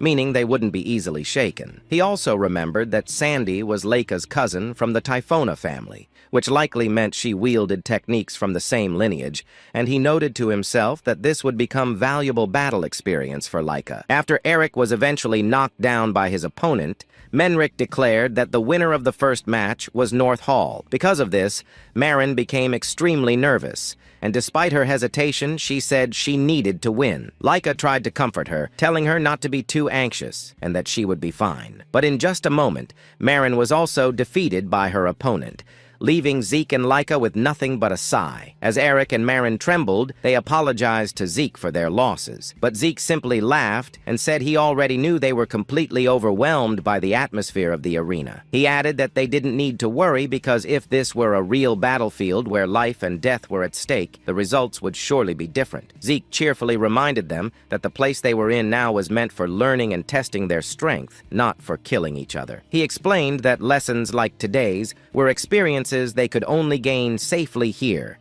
and that their failures would become nourishment for them on a real battlefield in the future. So, they only needed to continue honing their skills. Hearing this, Eric and Marin quickly regained their spirits. However, their team had already suffered 2 straight losses, making the next match extremely important, and Zeke immediately asked if Rangus understood that. Rangus, already overwhelmed with fear and shock, begged Zeke not to make him even more nervous, saying he had been anxious since morning, and to make matters worse, he would be facing the largest and most intimidating member of North Hall. After seeing his opponent's glowing red eyes, Rangus burst into tears with his nose running, hugging Zeke while saying that his opponent was a terrifying upperclassman and he was truly scared. Zeke calmly reminded Rangus that he had already fought senior students before when they were forming teams, but Rangus insisted that none of the East Hall seniors had looked as frightening as this opponent. Rangus also admitted that fighting someone so intimidating in front of such a huge crowd made him extremely nervous,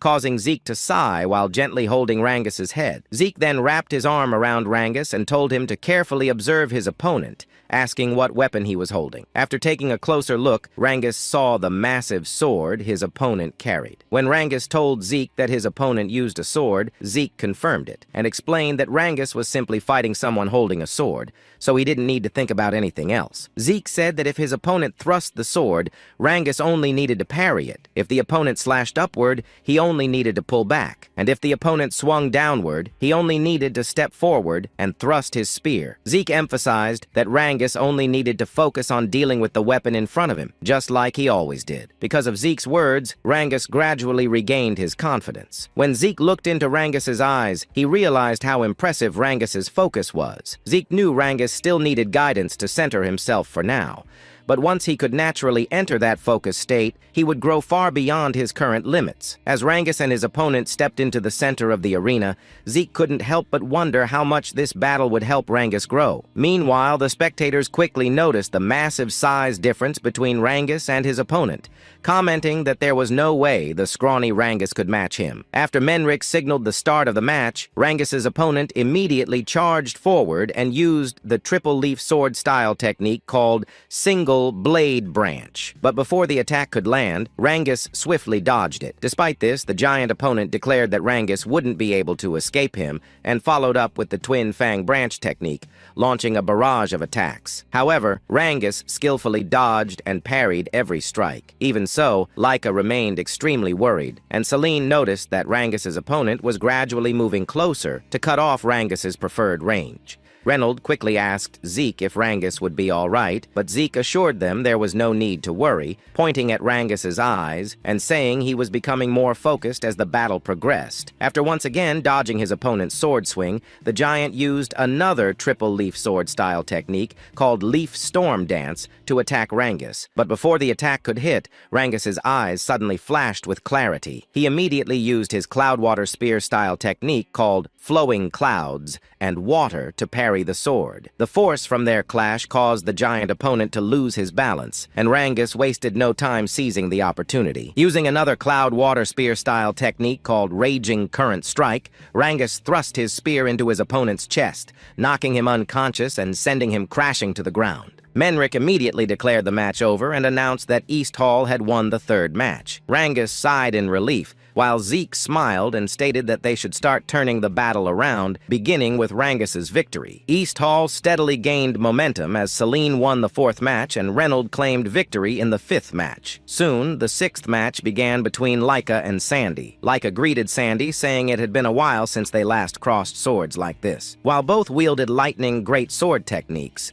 Sandy admitted she never expected North Hall's elites to lose to younger students who hadn't even reached the 3-star level. Laika calmly replied that, as she had said before, her companions were strong. Sandy mockingly agreed, admitting she underestimated Laika's companions, but stated that they weren't the real issue between them. As Sandy released her golden aura, Laika was visibly startled and nervous. Sandy declared that Laika's companions were secondary, and that if Laika truly wanted to become the family head, she needed overwhelming power herself, yet she was only second in East Hall. Sandy questioned whether Laika truly understood how dangerous her position was. Laika answered that she fully understood her standing, and while glancing at Zeke behind her, she said she had not given up on becoming the family head, nor on surpassing her sister Sandy, because she believed her current strength was enough to defeat her. Sandy responded by saying she wanted to see that confidence for herself. As soon as Sandy activated her ability, she vanished from Laika's sight, shocking the spectators. In an instant, Sandy reappeared behind Laika,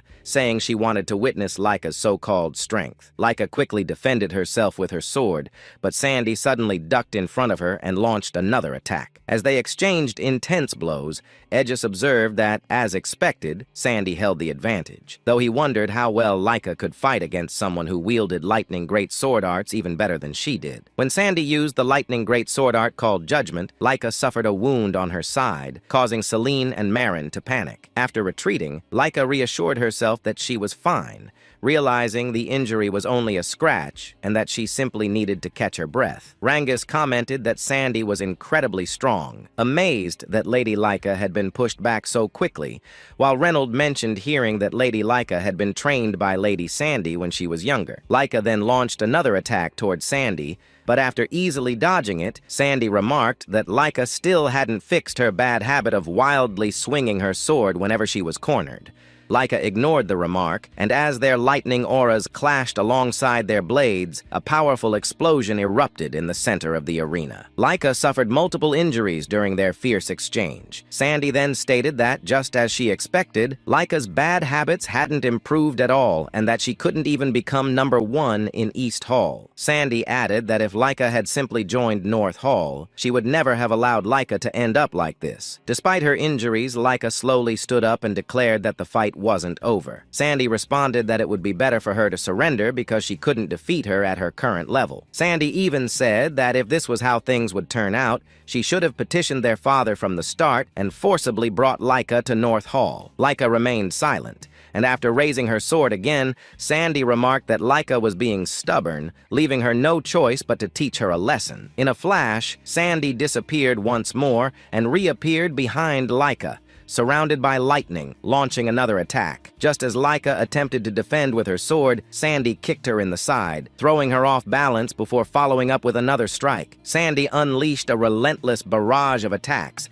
causing Laika to suffer injuries across multiple parts of her body. Celine and the others grew extremely worried, but Zeke calmly observed that Laika looked like she was about to break through another barrier. As Sandy prepared another attack, she told Laika that it would be better to surrender and use the first secret technique of the lightning great sword arts, engulfing Laika in a golden storm of lightning. The audience fell silent as they wondered if the battle had ended, but Sandy was shocked when Laika stood up again, saying that now she finally understood how powerful Sandy's lightning great sword arts truly were. Sandy couldn't hide her disbelief, questioning how Laika was still standing because her last attack should have been the finishing blow. Laika admitted Sandy was right, saying that the old version of herself would have been defeated by that attack. But over the past 5 years, she had been training relentlessly as well, and their match was far from over. It was only just beginning. Before Sandy and Laika's match began, Zeke asked if something was bothering Laika because she wasn't acting like her usual self. Zeke also asked if she was nervous, and Laika admitted that she was, since her opponent would be none other than her sister Sandy. Zeke asked, "Is that so?" Laika explained that her sister Sandy was the one who first taught her the basics of the lightning great sword arts. She learned the fundamentals from her uncle, the current head of the Typhona family. But whenever she didn't understand something, she would go to Sister Sandy for guidance, making Sandy something like a mentor to her. Zeke replied, "I see." Laika then confessed that she had never managed to defeat Sandy even once. She said that although she had grown stronger over the past 5 years, Sandy had been training just as hard as she had. Laika also admitted that despite everything she said earlier, she couldn't honestly say she was certain she would win against Sandy. Zeke calmly responded that in that case, Laika should remember their training together, and that she needed to recall the 5 long years they spent training side by side. However, the moment Laika remembered their training, her expression suddenly twisted as if she were about to cry from frustration, prompting Zeke to jokingly ask if training with him had really been that terrible. Zeke then explained that Laika's biggest weakness was her tendency to let her emotions narrow her focus whenever battles became intense. That was why, for the past 5 years, their training had been centered on helping her remain calm during combat. Laika agreed, saying that Zeke had certainly attacked her quite freely during their training sessions, but Zeke simply winked and said that was what true spirit meant. This only made Laika more irritated as she asked what kind of spirit he was talking about and how that could possibly count as spirit. Zeke simply replied that the results of that training were definitely showing, and that Laika should now be able to calmly analyze her opponent's movements, even while fighting. Laika admitted that might be true, but she still wasn't sure whether it would be enough to help her fight against Sister Sandy. Zeke assured her that she would soon find out once she faced Sandy, because when someone with Laika's talent truly observed her opponent's movements, she would come to understand just how powerful that ability could be. Zeke also reminded her not to forget that she had been trained by him, the strongest there was, so she no longer needed to worry about past results. Laika said that Zeke spoke as if it were obvious, and she immediately thanked him for helping her relax before her match. Zeke then asked if Sandy had really been the one who taught Laika the lightning great sword arts. When Laika confirmed it, Zeke said that this would be the perfect opportunity for her. Just like during training, all she needed to do was carefully observe Sandy's techniques, because if she did that properly, she would surely grow even stronger than Sandy. Back in the present battle, Laika stated that she had carefully observed her sister Sandy's lightning great sword arts, even taking Sandy's attacks head-on to study them thoroughly, and now she had finally begun to see through them. When Sandy asked what Laika was talking about, Laika suddenly launched an attack toward her. Because of the after-images created by Laika's sword movements, Sandy couldn't determine whether Laika had slowed down or stopped, allowing Laika to land a successful strike. While Sandy was still shocked by Laika's sudden counterattack, Laika continued to unleash a relentless barrage of lightning-infused sword strikes, leaving Sandy with no choice but to endure each attack. As Laika charged forward once again, Sandy could only question what was happening and why Laika had suddenly become so fast. When Laika attempted to replicate Sandy's earlier finishing move called Judgment, the attempt initially failed. However, Laika quickly realized that her mistake was failing to replicate the tempo variation that Sandy naturally possessed, something Laika previously lacked. Now that she understood it, she simply needed to apply it properly. Sandy argued that such mastery wasn't something Laika could instantly copy just by realizing it. Meanwhile, Rangus and the others watched in awe at the sudden transformation in Laika's movements and attacks. As soon as Menric announced the start of their match, Aegis rushed toward Zeke with incredible speed, slightly catching him off guard,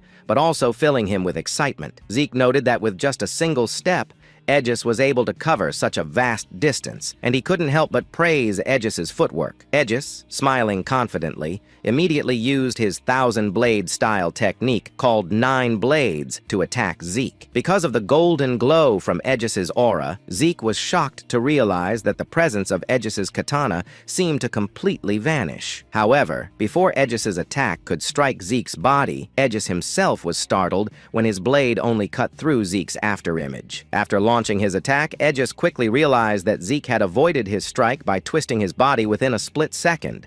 Aegis admitted that he was certain his attack would land, but Zeke simply smiled and praised the excellence of Aegis's strike, even asking him to show more of his techniques. Without hesitation, Aegis moved swiftly once again and unleashed another thousand-blade-style technique called Wave Blade toward Zeke. As Zeke carefully observed Aegis's attack, he commented that Aegis's blade trajectory was extremely difficult to read. Suddenly, Zeke was caught off guard when he realized that one of Aegis's attacks was coming from beneath the ground, something he had not anticipated. Even so, Zeke remained calm and continued praising Aegis's skill, saying that although he had no intention of allowing Aegis to cut him, the sword paths of Aegis were truly unpredictable. At that moment, Zeke concluded that Aegis was truly a genius, constantly changing his attack patterns without sacrificing speed or power. Aegis's source power flowed flawlessly without a single wasted movement, delivering sharp strikes that perfectly read Zeke's breathing and rhythm. Zeke knew that such mastery was impossible without relentless training. Meanwhile, because Zeke kept evading every attack, Aegis admitted that he couldn't believe he still couldn't catch him. Aegis praised Zeke, saying that he was truly incredible and asked what kind of training Zeke had undergone. Zeke simply asked if Aegis really wanted to know what kind of training he did,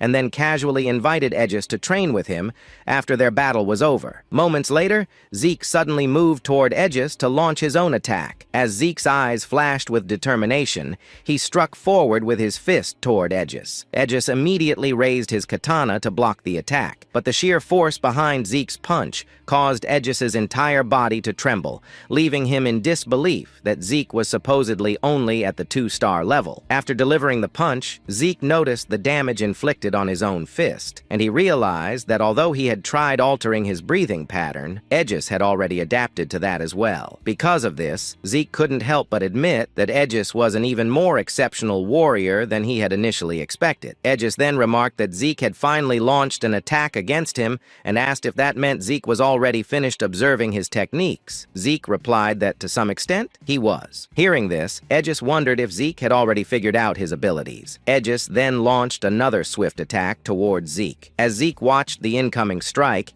he initially thought it was identical to the previous attacks, but he was suddenly shocked when just before the blade could reach him, Aegis abruptly changed the direction of his sword using his lingering shadow technique. The unexpected shift prevented Zeke from reacting in time, resulting in Aegis successfully striking Zeke across the chest. After landing his attack, Aegis asked whether he still needed to reveal more of his techniques in order to meet Zeke's expectations. Meanwhile, as Zeke held his chest, he couldn't believe that Aegis had managed to wound him during their fight. Even so, Zeke continued smiling, admitting that their battle was becoming more and more enjoyable. Meanwhile, as the intense battle between Zeke and Aegis continued, Sandy slowly regained consciousness. Their teammates immediately ran toward her, anxiously asking if she was all right. Sandy quickly responded that she was fine. Soon after, she realized that she had lost her match against Laika. Even so, as she recalled how Laika had defeated her, Sandy could not help but smile and let out a soft sigh. Although she had lost, she was genuinely pleased with the outcome of their fight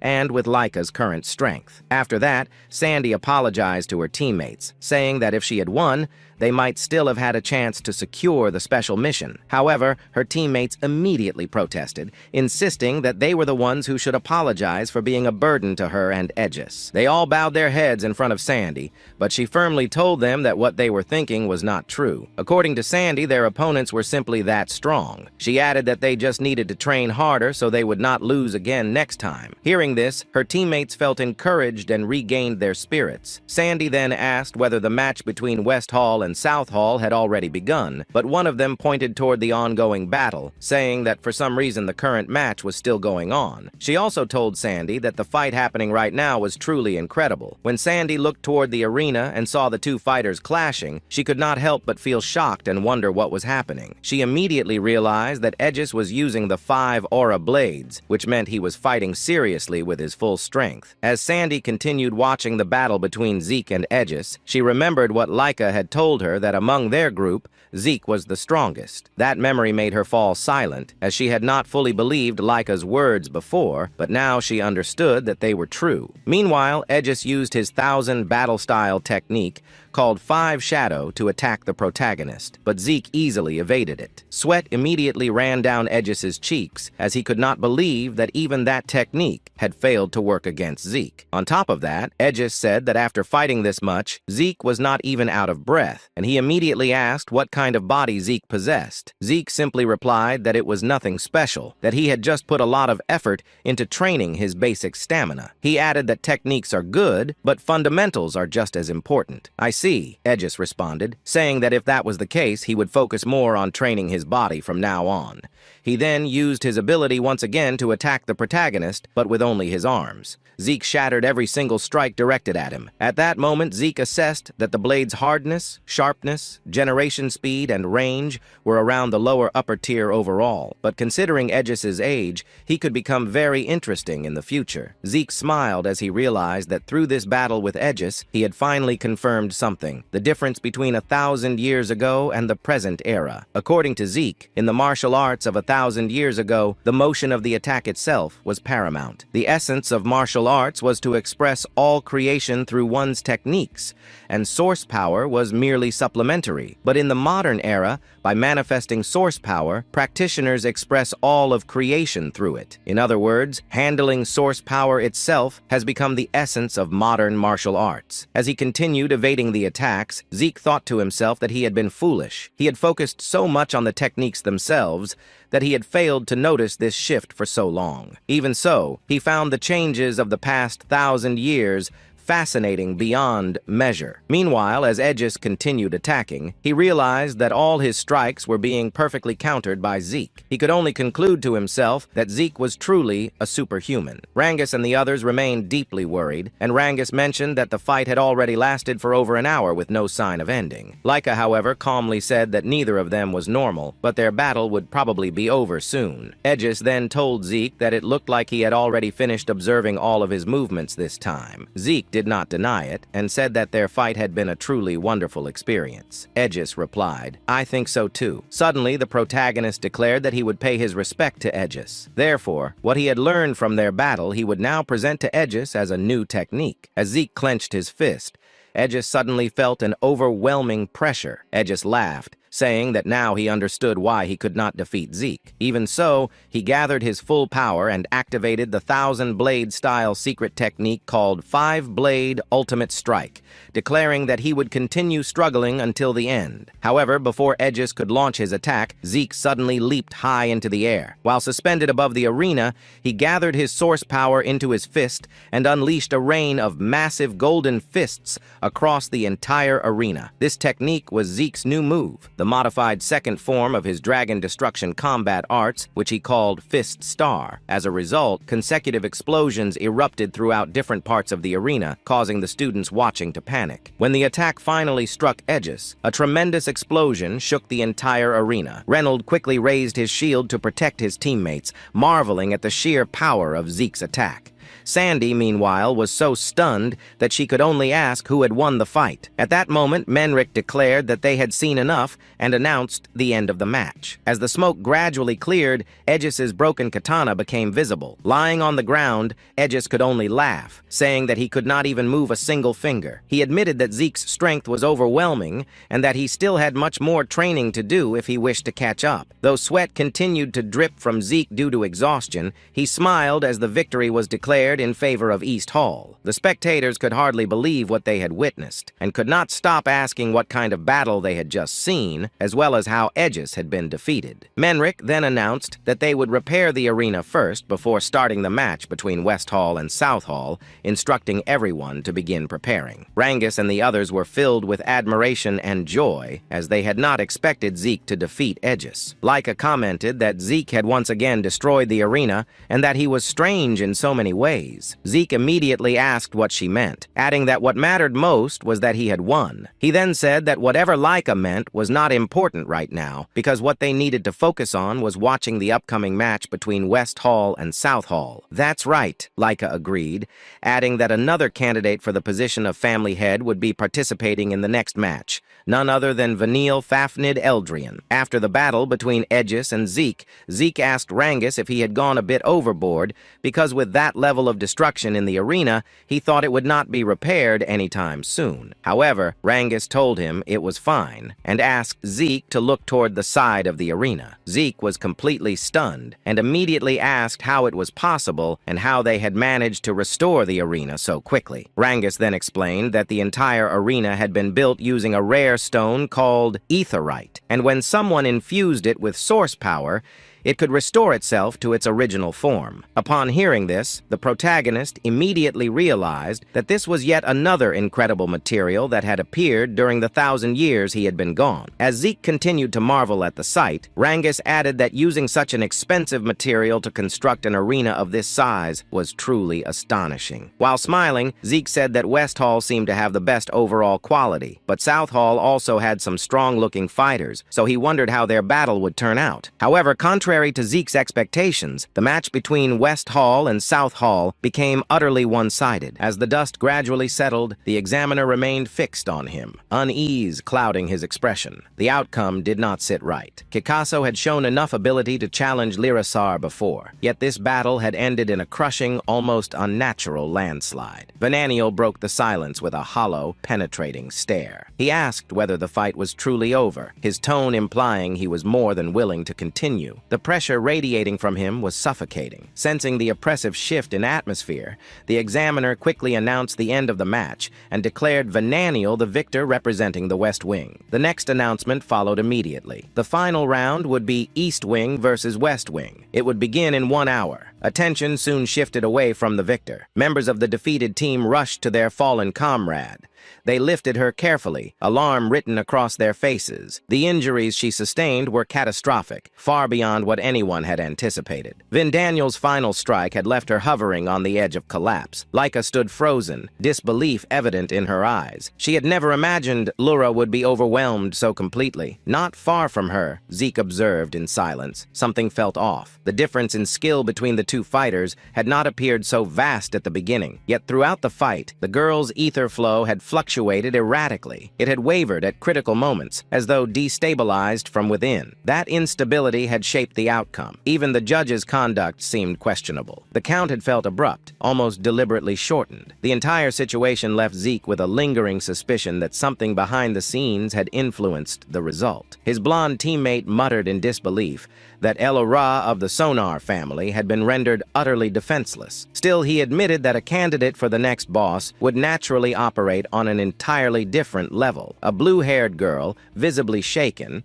said the brutality of the fight had gone too far. The orange-haired girl tried to reason through it. It was her first time witnessing a powerhouse from another wing fight. Seriously, perhaps this was simply the standard at that level. She could not judge fairly. Rocky, however, grinned with excitement if they were discussing candidates for the next boss. He said then Laika and Zeke belonged in that category, and now Vananiel clearly did as well. The others nodded, replaying the overwhelming display in their minds. Amid their conversation, they noticed Ranga standing unusually stiff. When asked if something was wrong, he hesitated before speaking. He admitted Vananiel had been incredible, but added that everyone in the West Wing seemed overwhelmingly strong. His voice carried clear self-doubt. He apologized for sounding weak even before the final had begun. His lack of confidence drew irritation from a few teammates. With the decisive match approaching, uncertainty only made the atmosphere heavier. The orange-haired girl sighed softly. She confessed that he wasn't entirely wrong. She had lost her previous match, and it frustrated her deeply. No matter how she thought about it, she couldn't deny the gap between herself and the West Wing fighters. Rocky's eyes sharpened. If they were being honest, he said, then he hadn't beaten them either. Even with fewer stars, they had been stronger, but that didn't mean he intended to accept defeat. They had overcome stronger opponents before they could do it again. That belief was enough. His conviction spread quickly. The others straightened, their spirits lifting as determination replaced hesitation. Zeke watched them quietly, a faint sense of pride stirring within him. Their courage, their refusal to crumble under pressure, it pleased him. Rick and Aaron even seemed to murmur small prayers, hoping to grow stronger before the final began. Yet Zeke knew the true issue lay elsewhere. His gaze shifted toward Laika. She looked far more troubled than the others. It seemed she had interpreted the previous fight purely as proof of Vananiel's overwhelming power. If she had not noticed the irregularity in Elora's ether flow, then her tension made sense. Still, Zeke himself lacked certainty. Without understanding the full truth, he could not offer advice lightly. He remained unsure of how to approach her. Ranges, too, noticed her unease and gently asked if she was all right. Laika gave a small nod. She thanked him and said she simply needed time to sort out her thoughts. After excusing herself, she left the group. Brangus watched her retreating figure, anxiety tightening his chest. Elsewhere, Laika sat alone at the edge of a circular stone fountain. Her shoulders slumped slightly as she stared at the rippling water. She struggled to accept what she had witnessed. Vanal had defeated Laura with overwhelming dominance without sustaining meaningful damage. Even Edges, at his best, would not have crushed Elra so effortlessly. Yet Vingel had done exactly that. She lowered her fingers into the cool water, lost in thought. The last time she had faced him, she had been only 5 years old. Back then, she had drawn out barely 10% of her strength and still lost. Since that day, she had trained relentlessly, driven by the desire to surpass him. She had believed she had finally closed the gap. Now she wasn't so sure. Based on the match order, Vananiel's likely next opponent would be Zeke. A faint sense of relief flickered inside her at the thought that she might not have to face him herself. She hated that feeling. To her, relief was indistinguishable from surrender. Her hand clenched into a tight fist. No, she would defeat him, no matter what. After some time passed, footsteps approached. Vananiel arrived at the fountain accompanied by one of his subordinates. Vanel soon noticed Laika seated alone by the fountain's edge. A faint mocking curve lifted his lips as he approached her. He tilted his head slightly, asking why she looked so serious. Laika raised her eyes slowly. The look she gave him was sharp enough to cut. She asked what he wanted and made it clear she had no interest in speaking with him. He chuckled lightly, telling her not to be so distant. In a tone laced with arrogance, he remarked that if he became the next boss, perhaps she would would end up as his wife. The provocation was deliberate. Like her rose abruptly, fury blazing across her face.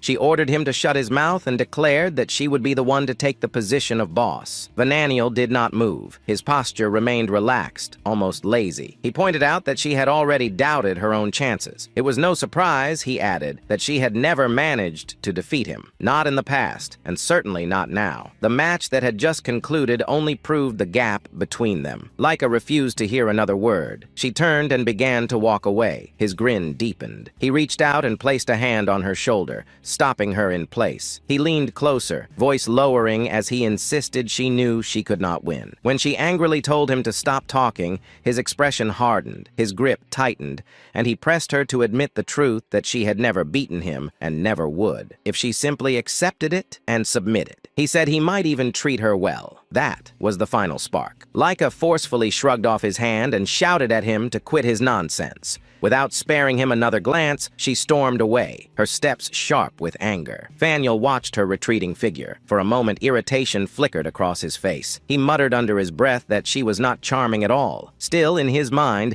everything had already been arranged. The outcome was practically decided. His subordinate stepped forward, calmly asking what they intended to do about Zeke. The Naniel answered casually that Zeke would not pose a problem even during the match itself, but she did not share his ease. She reminded him that regardless of what they thought of Zeke, he had defeated Edges. It would be wiser to move first, rather than wait. Vananiel considered her words. Acting beforehand would certainly be safer. Yet he noted that Zeke possessed unusually keen instincts. If he sensed anything unusual, it could complicate matters. Besides, from what he had observed, Zeke had seemed to accept certain attacks deliberately. Because of that, Vaniel believed he could likely withstand what was planned, even mid-battle. His subordinate nodded, accepting the reasoning. Vananiel's confidence remained unshaken. The fact that Zeke had beaten Edges did not intimidate him. If anything, it reinforced his belief that he could not possibly lose. Standing beside the fountain, he extended his hand over the water's surface. From his palm, a faint toxic essence seeped outward, dissolving silently into the clear pool. The contamination spread without color or scent,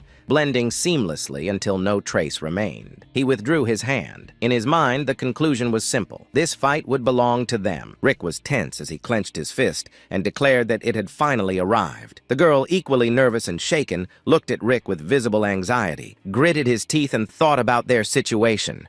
Realizing that although they were the senior students among the East Wing representatives, they were the weakest. In contrast, the West Wing was clearly filled with elites. The thought weighed heavily on him, and he struggled internally as doubt consumed his mind. Overwhelmed by these thoughts, Rick's voice trembled as he anxiously wondered if they could win. The fear kept building inside him, and he became extremely nervous. At that very moment, Zeke suddenly approached and struck Rick hard on the head. A bump instantly formed on Rick's head from the impact. Zeke then confronted him, demanding to know what had happened to the energy he had shown just a moment ago. Rick hesitated, stammering as he tried to respond, unable to properly explain himself. Seeing this, Zeke shifted his attention and pointed directly at Rick, questioning the purpose of fighting and whether it was to lose. Rick firmly responded that it was not. Zeke reminded him that when one fights, it must always be with the intention of winning. Regardless of any difference in skills, he emphasized that this mindset was what truly mattered. Hearing these words, Rick felt motivation rising from within. Confidence slowly replaced his fear, and he declared with determination that they would win. Zeke, pleased with his response, placed a hand on Rick's shoulder and smiled, praising him for training very well and encouraging him to maintain his confidence. Feeling both confident and slightly amused, Rick respectfully thanked him.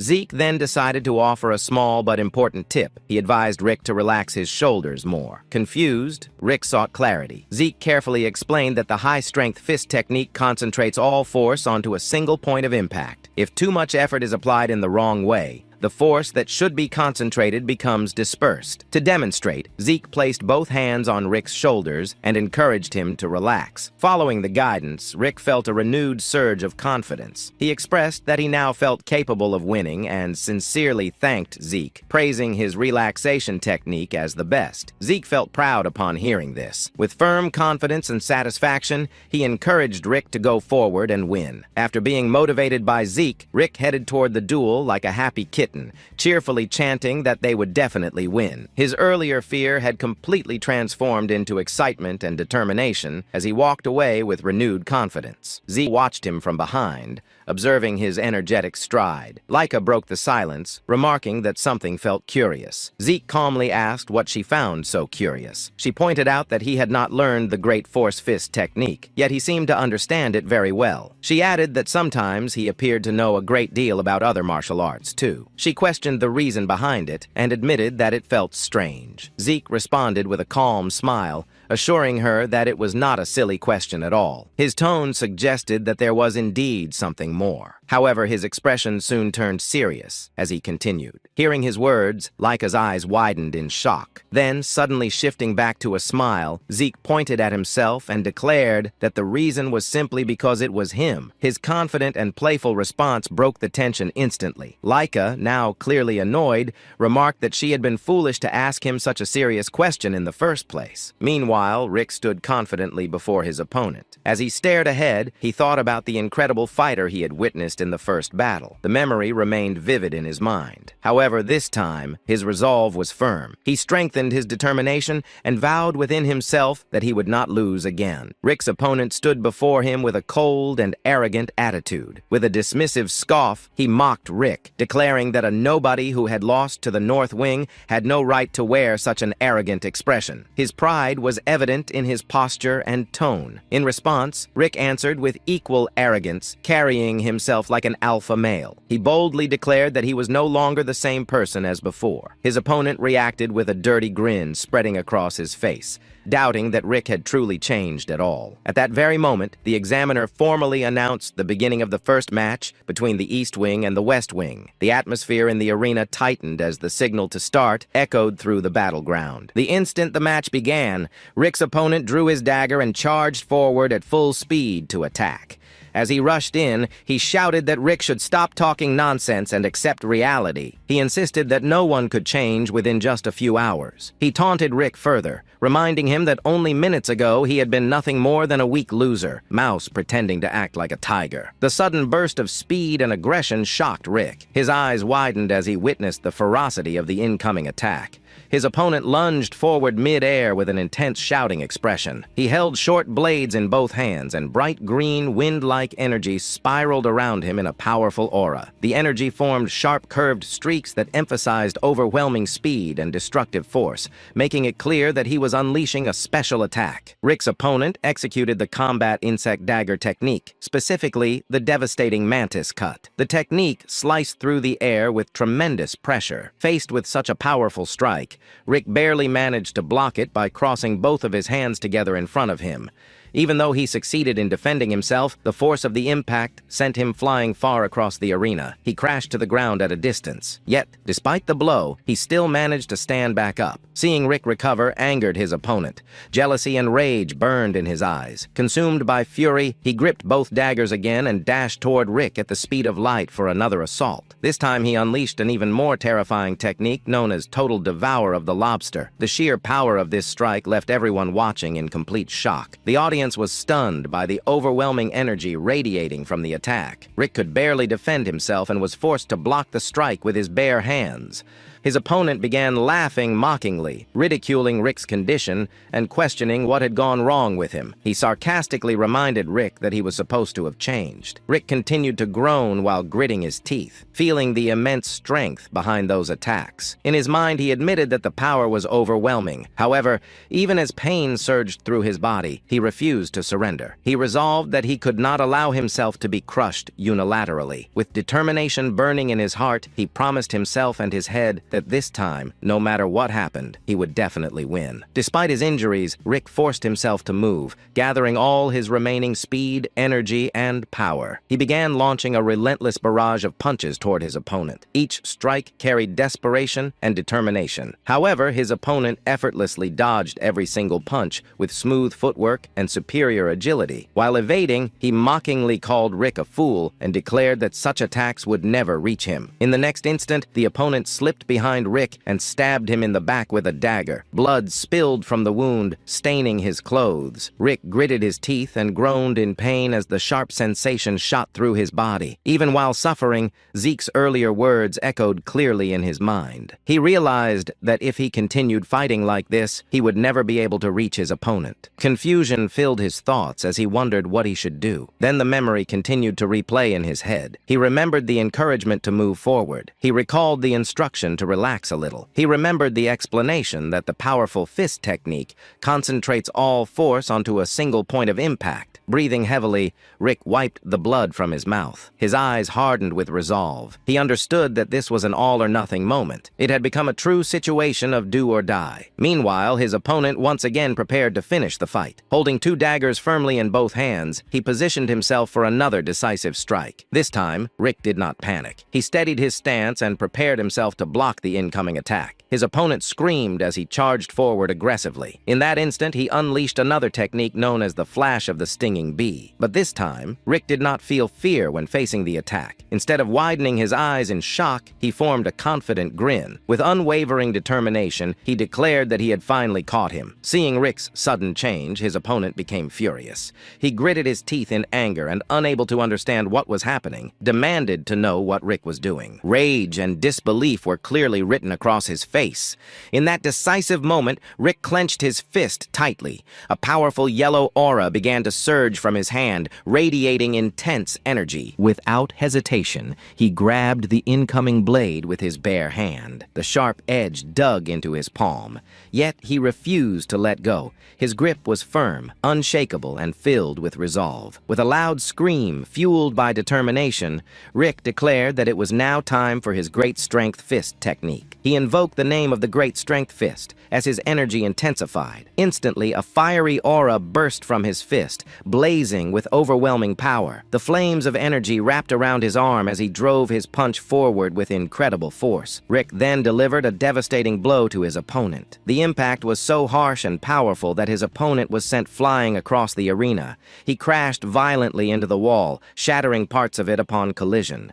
Debris scattered everywhere as a massive explosion echoed throughout the battleground. All the students watching were left completely stunned. Shock spread across their faces as they struggled to comprehend what they had just witnessed. Laika and Zeke, observing from a distance, felt immense happiness seeing Rick's performance. Zeke in particular felt an overwhelming sense of pride. As the dust slowly settled and silence filled the arena, the examiner stepped forward and declared that the match was over. He formally announced that the winner was the East Wing. Moments after the announcement, the scene shifted toward Rick's defeated opponent. He was slumped helplessly against a cracked wall. The surface behind him had shattered outward in a deep crater-like pattern, clearly showing that he had been violently thrown into it. Seeing this devastating result, Rick stood frozen in shock. For a brief moment, he could not believe what he was witnessing. He struggled to accept that he had truly won the fight. The realization slowly sank in, and disbelief transformed into overwhelming joy. Excitement burst out of him as he raised his hand high into the air and began cheering in celebration. However, the moment did not end there. Rick's defeated opponent suddenly opened his eyes. Shock filled his expression as he tried to process what had happened. He could not comprehend that he had lost, especially not to someone he had considered weak. Elsewhere in the arena, Venal sat upon his throne like a king observing his domain. His presence carried authority and dominance. With a simple gesture, he summoned the defeated fighter to come closer. The injured opponent dragged himself forward and knelt down in front of Venal's feet. Trembling and ashamed, he apologized sincerely. Venal's expression darkened ominously as he looked down at him. Without mercy, Venal delivered a powerful punch that sent the man flying once again, crashing onto the ground at a distance. After striking down the defeated fighter, Venal slowly turned his attention toward the rest of his subordinates. Holding his dagger firmly in hand, he cast a deadly glare at them. His eyes carried a clear warning as he reminded them that they already knew what would happen if they lost. The threat in his presence alone was enough to send chills through the air. Hearing those words, his subordinates were overwhelmed with fear. Their bodies stiffened, and anxiety spread across their faces. In unison, they shouted loudly that they understood him. Their voices trembled, revealing just how terrified they were of failing. On the other side of the arena, the atmosphere was completely different. Rick, still filled with adrenaline from his victory, turned toward his teammate, Marin, with urgency and encouragement. He told her to try her hardest. He assured her that she could do it and reminded her that she needed to win. Marin responded by clenching her fist tightly. Confidence shone in her eyes as she declared that she could do it and that she would definitely win. Her determination was firm and unwavering. Her opponent, however, watched her silently with cold and calculating eyes. There was no visible emotion on his face, only focus and readiness. At that moment, the examiner formally announced the beginning of the second fight. The tension in the arena immediately intensified as both fighters stepped forward. Marin and her opponent stood face to face.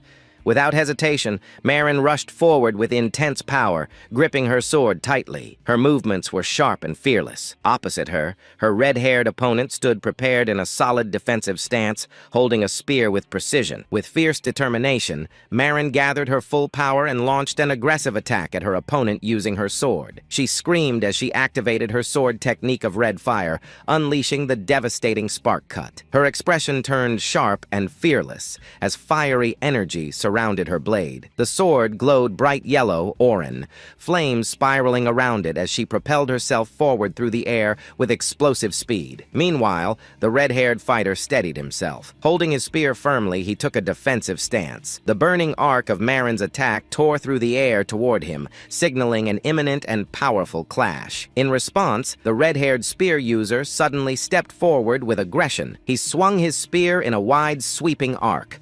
A brilliant blue crescent-shaped energy wave formed around the spear's blade and sliced through the air toward Marin. Despite her momentum, Marin was struck slightly by the spear's force. She groaned as pain shot through her body. However, her opponent did not hesitate. Seizing control of the fight, he activated the great chaos spear technique known as Chatiko Blow Berini. With ruthless precision, he thrust the spear forward and struck Marin hard in the stomach. The blow sent her flying backward. She crashed onto the ground at a distance, groaning in agony. Blood spread from her mouth as she coughed painfully, her strength rapidly fading. Seeing this opportunity, her opponent moved in without mercy. He raised his spear and brought it down toward her head. Blood splattered from the impact. Rangus, trembling with shock, questioned how things could have escalated so far. Marin's remaining teammates, including Laika, were overwhelmed with fear as they witnessed the brutal scene. Shock spread across their faces, and anxiety gripped their hearts. Laika, however, was not only frightened, but also furious, because there was no rule that justified such excessive violence. The blue-haired girl nearby trembled and admitted that she could not continue watching any longer. Laika's anger intensified as she fixed her eyes on Marin's opponent, feeling that he had gone far beyond what was acceptable. Rick, deeply worried for Marin, tried to rush toward her side. His body moved instinctively, driven by concern and desperation. However, a blonde-haired teammate quickly grabbed him and held him back. He warned Rick that he could not interfere because the match had not yet been officially declared over. He reminded him that if he acted now, it would result in a forfeit. Before the tension could escalate further, the examiner's voice rang out across the arena, formally announcing that the match was over. He declared the winner to be the West Wing. As the announcement settled, the cruel image became even clearer. The West Wing fighter stood proudly with his foot placed on top of Marin's head. She lay almost completely knocked down on the ground, her body limp and battered. Blood flowed from her mouth, nose, and head, staining the floor beneath her. Unable to hold back any longer, Rick rushed forward once the match was officially ended. He knelt beside Marin and gently lifted her into his arms, trying desperately to help her up. His face was filled with panic and guilt. Laika hurried to her side as well, her expression tense and shaken. She repeatedly called out to Marin, asking if she was okay and begging her to wake up. Throughout all of this, Zeke stood silently at a distance. He observed everything with a steady, unreadable expression.